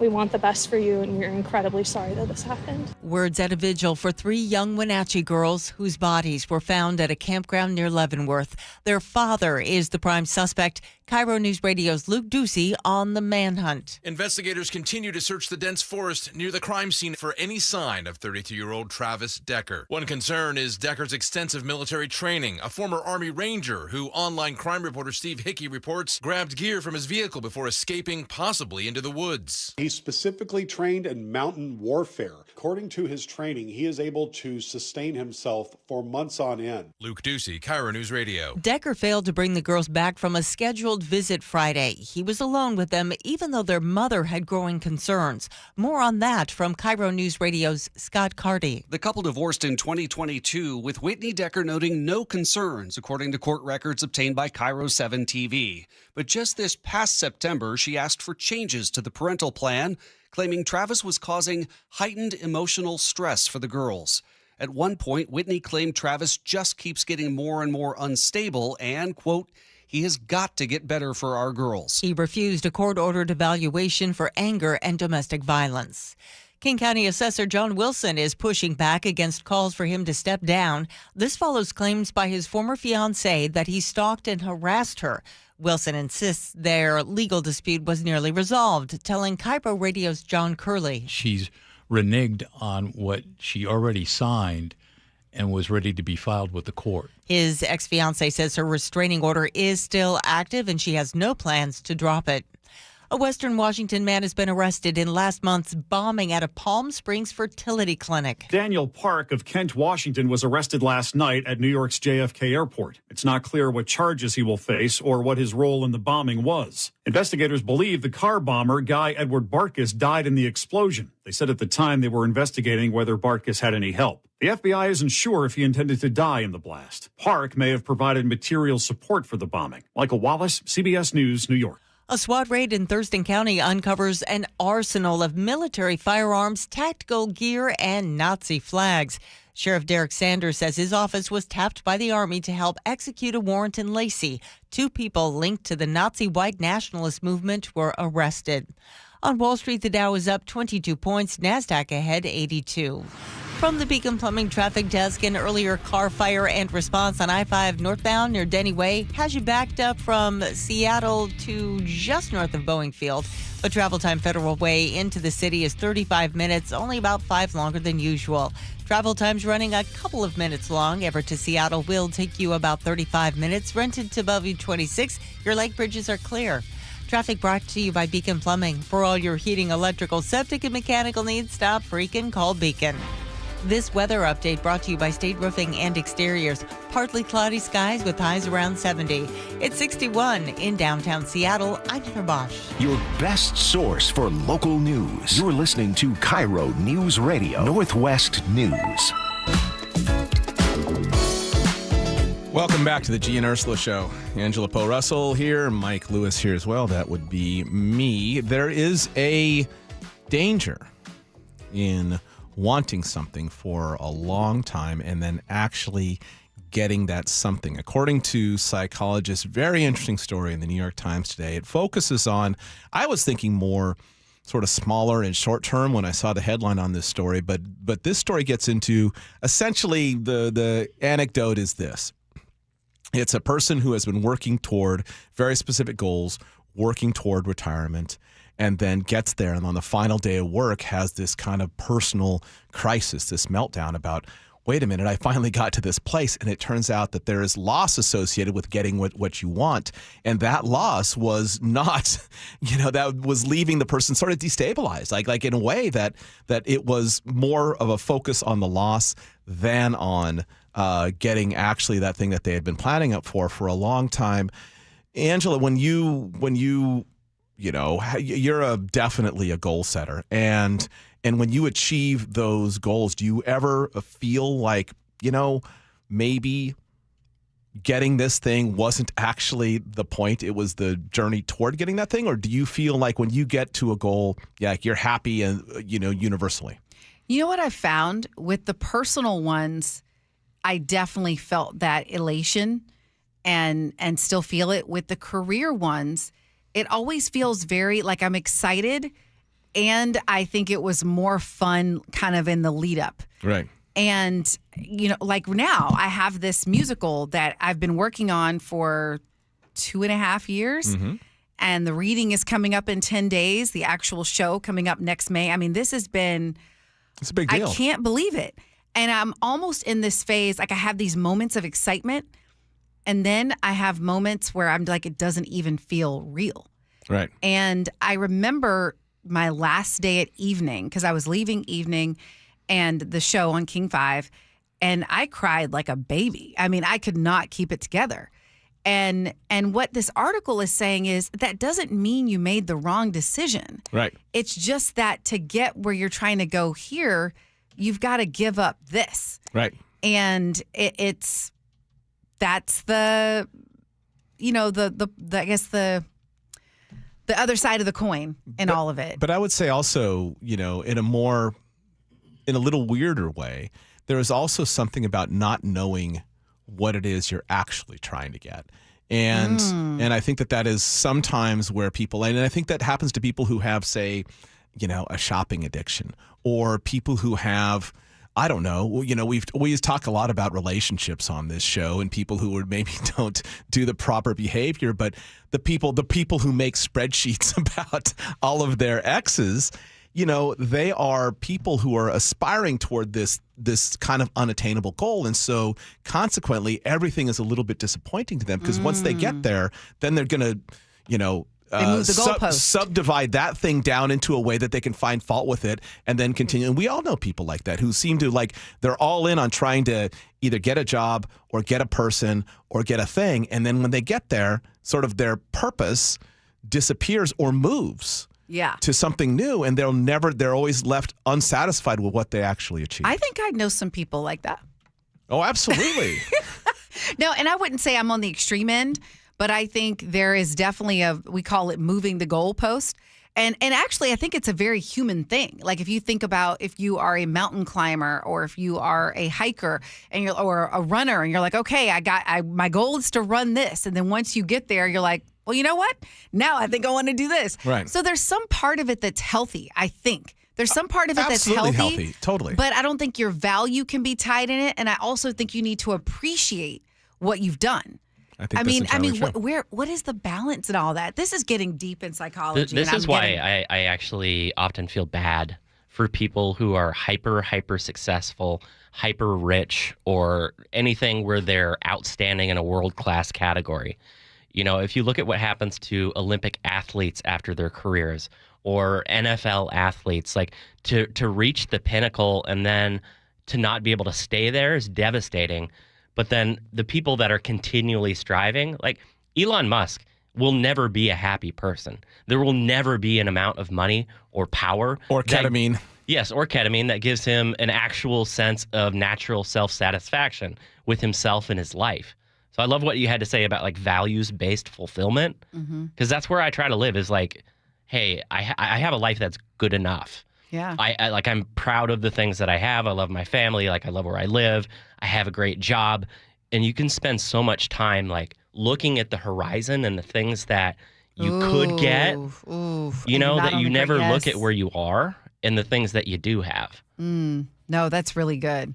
You know, this one thing, this research, this article is saying, it said there's a ton of research that shows when we do have these new chapters and we're not feeling as happy as we think we should, sometimes it's about really commemorating the chapter that just ended.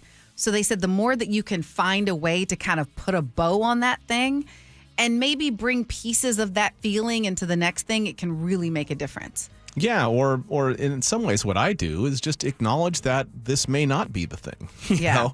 It's fair. It's fair to actually have like a lodestar out there, something that you're working toward that's using as a point of navigation, but that doesn't necessarily mean that that's the end point. It's a point of navigation in this stage. And nothing more than that. And one thing I do want to point out, when I look at my life thus far and I look at the things where the happiness was so temporary or it didn't feel like I thought, and the ones that felt fulfilling, it was, like I said in the beginning, Mike, it was the relationships. Like those that happiness sustained itself. Totally. Whereas the other ones, it was like, I gotta, you got that hit and then it's over. That rush. Yeah. All right. Coming up, we are going to turn the show over to you. So make sure you've got a little bit of time left through the break. 888-973-5476 is the text line. We'll talk to you after the break.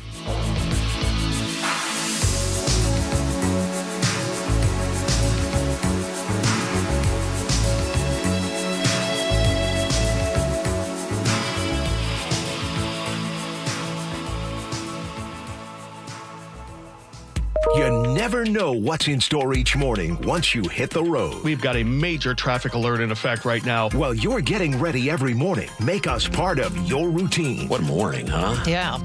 Got off to an early start. Just tell your smart speaker to play KIRO News Radio or stream us on the app. Both directions of I-5 are closed. We'll help you get where you're going faster. Maybe bail at 512. KIRO News Radio.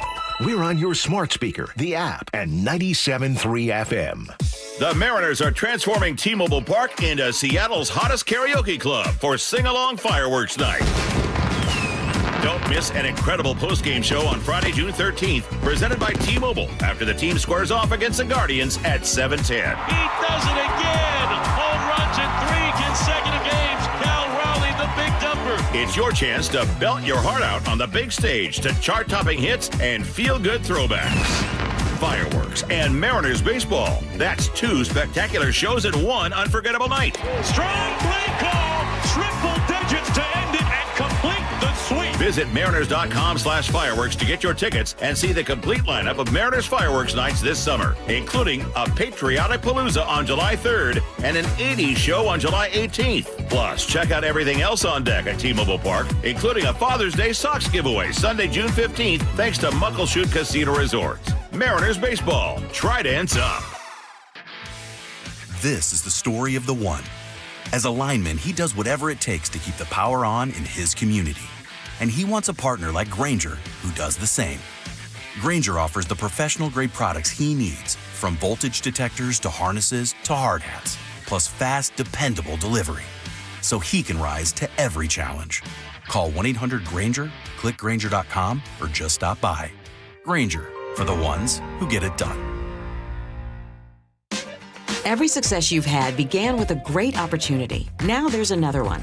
Last aid year, University of Maryland Global Campus awarded over $21 million in scholarships to qualified students, including community college students, service members, veterans, and working adults. Now is the time to move your career forward with an online and accredited skills-based education. Learn more at umgc.edu. Certified to operate in Virginia by Chef. For many years now, Heritage Homecraft has been making stunning kitchens for the folks of Puget Sound. Hi, Chad Cicchini, owner of Heritage Homecraft. When we resurface your existing cabinet boxes, install custom-built cabinet doors, and tailored quartz countertops, it'll transform any old, outdated kitchen into the showpiece of your home as it ought to be. All done in about a week without the mess, hassle, time, and expense of a complete tear-out. Not a national chain, your new kitchen is designed, created, and installed by a team of dedicated craftspeople who live and work here in the Pacific Northwest. Have one of our professional representatives out for a free in-home consultation. We'll bring the showroom to you and leave you with an exact quote for your new kitchen. I promise you'll be amazed by the quality and transformation. Just ask any one of our thousands of satisfied customers. If you call today, there's still time to have your new kitchen installed before summer. Call today, 425-485-1600, 425-485-1600, or heritagehomecraft.com.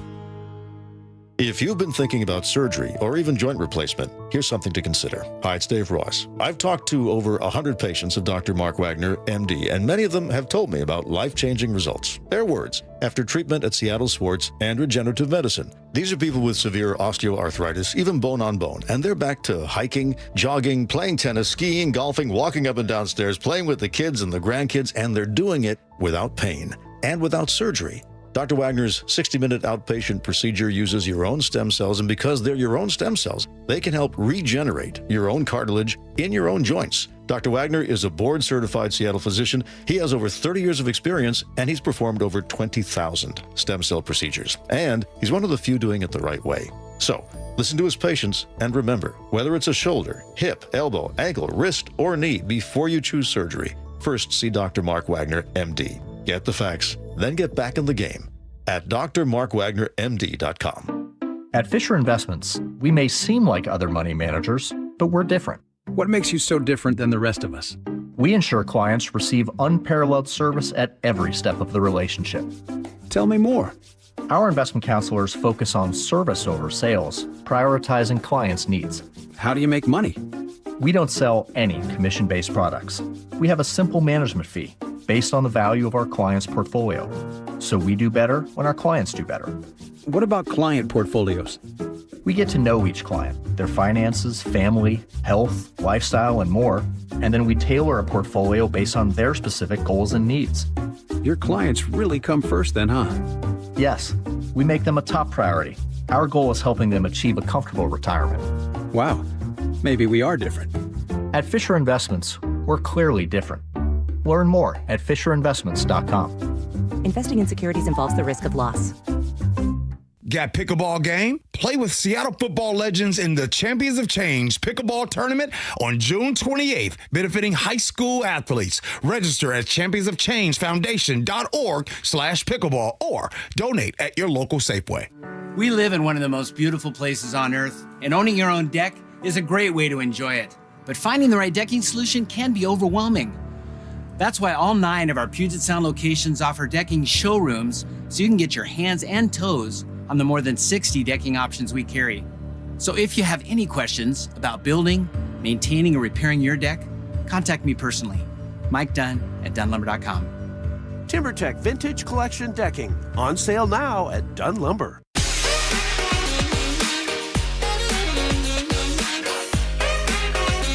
All right, welcome back to the Gee and Ursula Show. We're so glad that you spent time with us. It is time. It's that time in the show where we get to hear from you, your text messages, your thoughts, the good, the bad, the ugly.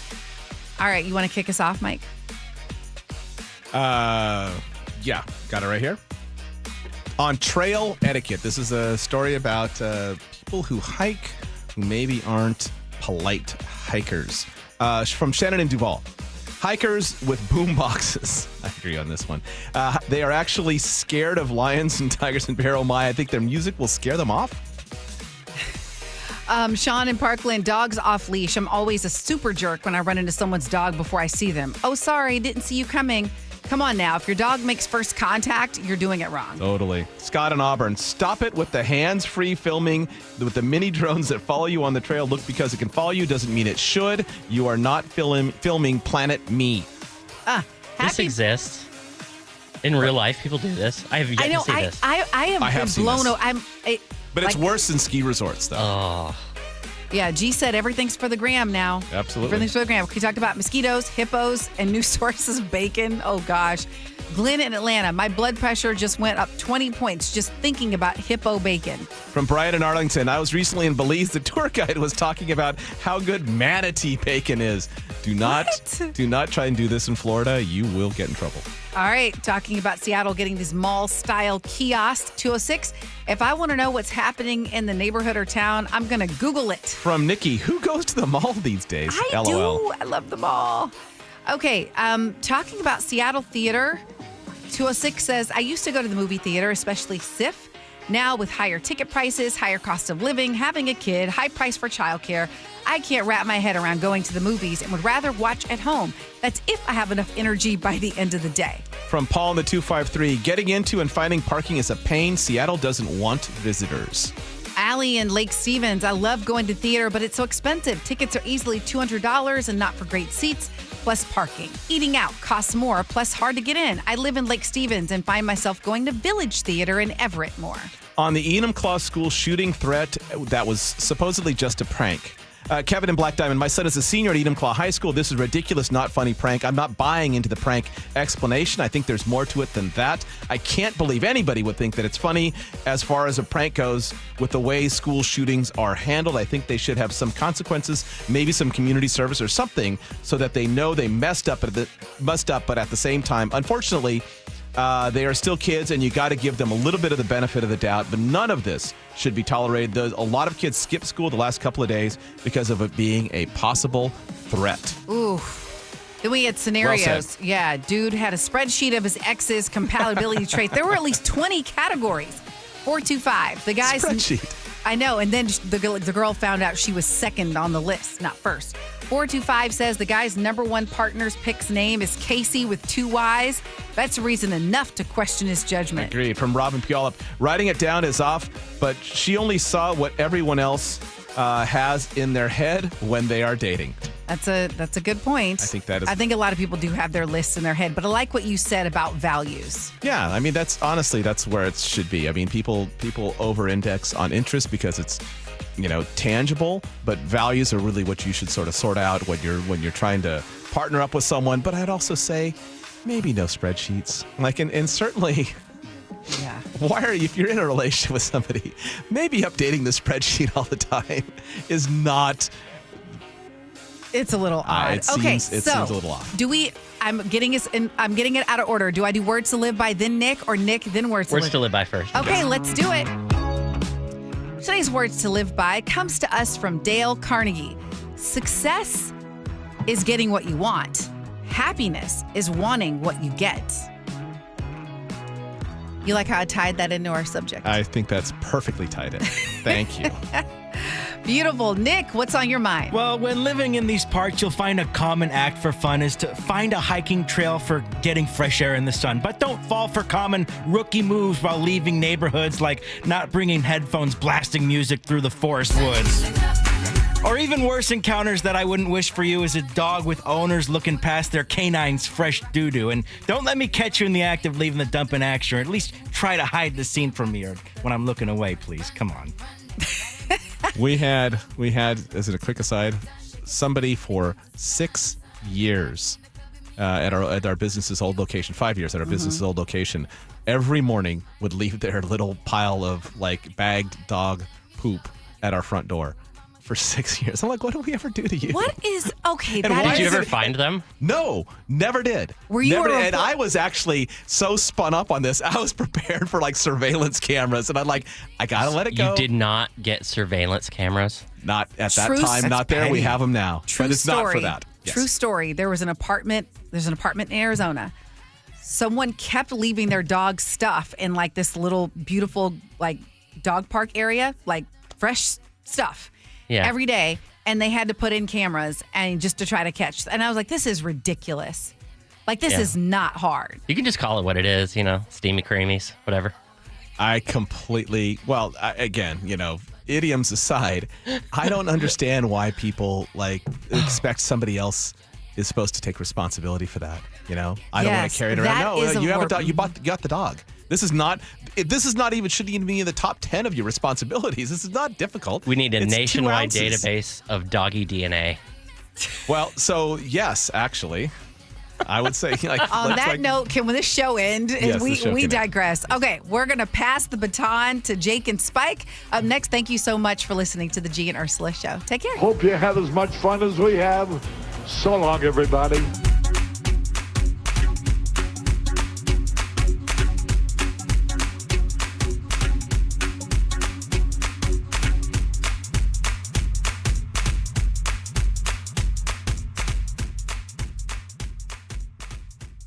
The first place you turn to for breaking news. Protest outside City Hall. KIRO News Radio. James Lynch begins our team coverage live at City Hall. Now, we are told by SPD that 4 people have been arrested for assault. For more on the counter-protesters, we go to Scott Carty. See a group of another 10 officers come down the steps. Closures now extended from Washington closer to the stadiums. KIRO News Radio on 97.3 FM, and download the KIRO News Radio app to listen anytime. It started as a puddle. Where? In the shower. Uh-oh. Then the kitchen sink. Started bagging up? Yeah. I know where this is going. Clogged up. Right. No problem. Beg your pardon? There's no clog we can't clear. You're Dan. From Apollo Plumbing. This is going to get pricey. How about $83? To clear my drain? Apollo Plumbing clears main drains every day. For $83? 83 or it's free. What's the catch? No catch. We'll even do a camera inspection. Why's that? It's the best way to find the cause of your clog. And it's included? No extra charge.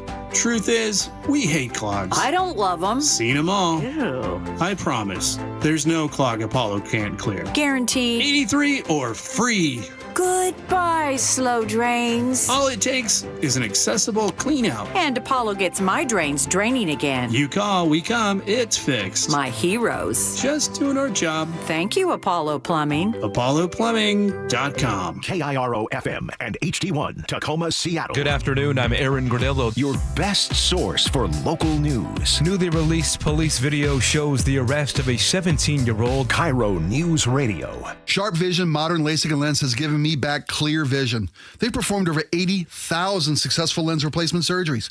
At Sharp Vision, you'll get the best price combined with the best experience. Sharp-vision.com. That's sharp with an E, -vision.com. Are you looking at senior living options for you or a loved one? If so, you likely have many questions like, what can I afford? How long will my savings last? And if I run out of money, will I have to move out? If these questions are weighing on you, I'm here to talk you through different solutions. Hi, I'm Amanda from Care Partners Senior Living. At Care Partners, we're focused on offering high-quality, compassionate care at very affordable prices to help stretch and preserve your assets. And if you ever run out of funds and need to convert to Medicaid, you won't have to move. We have vibrant communities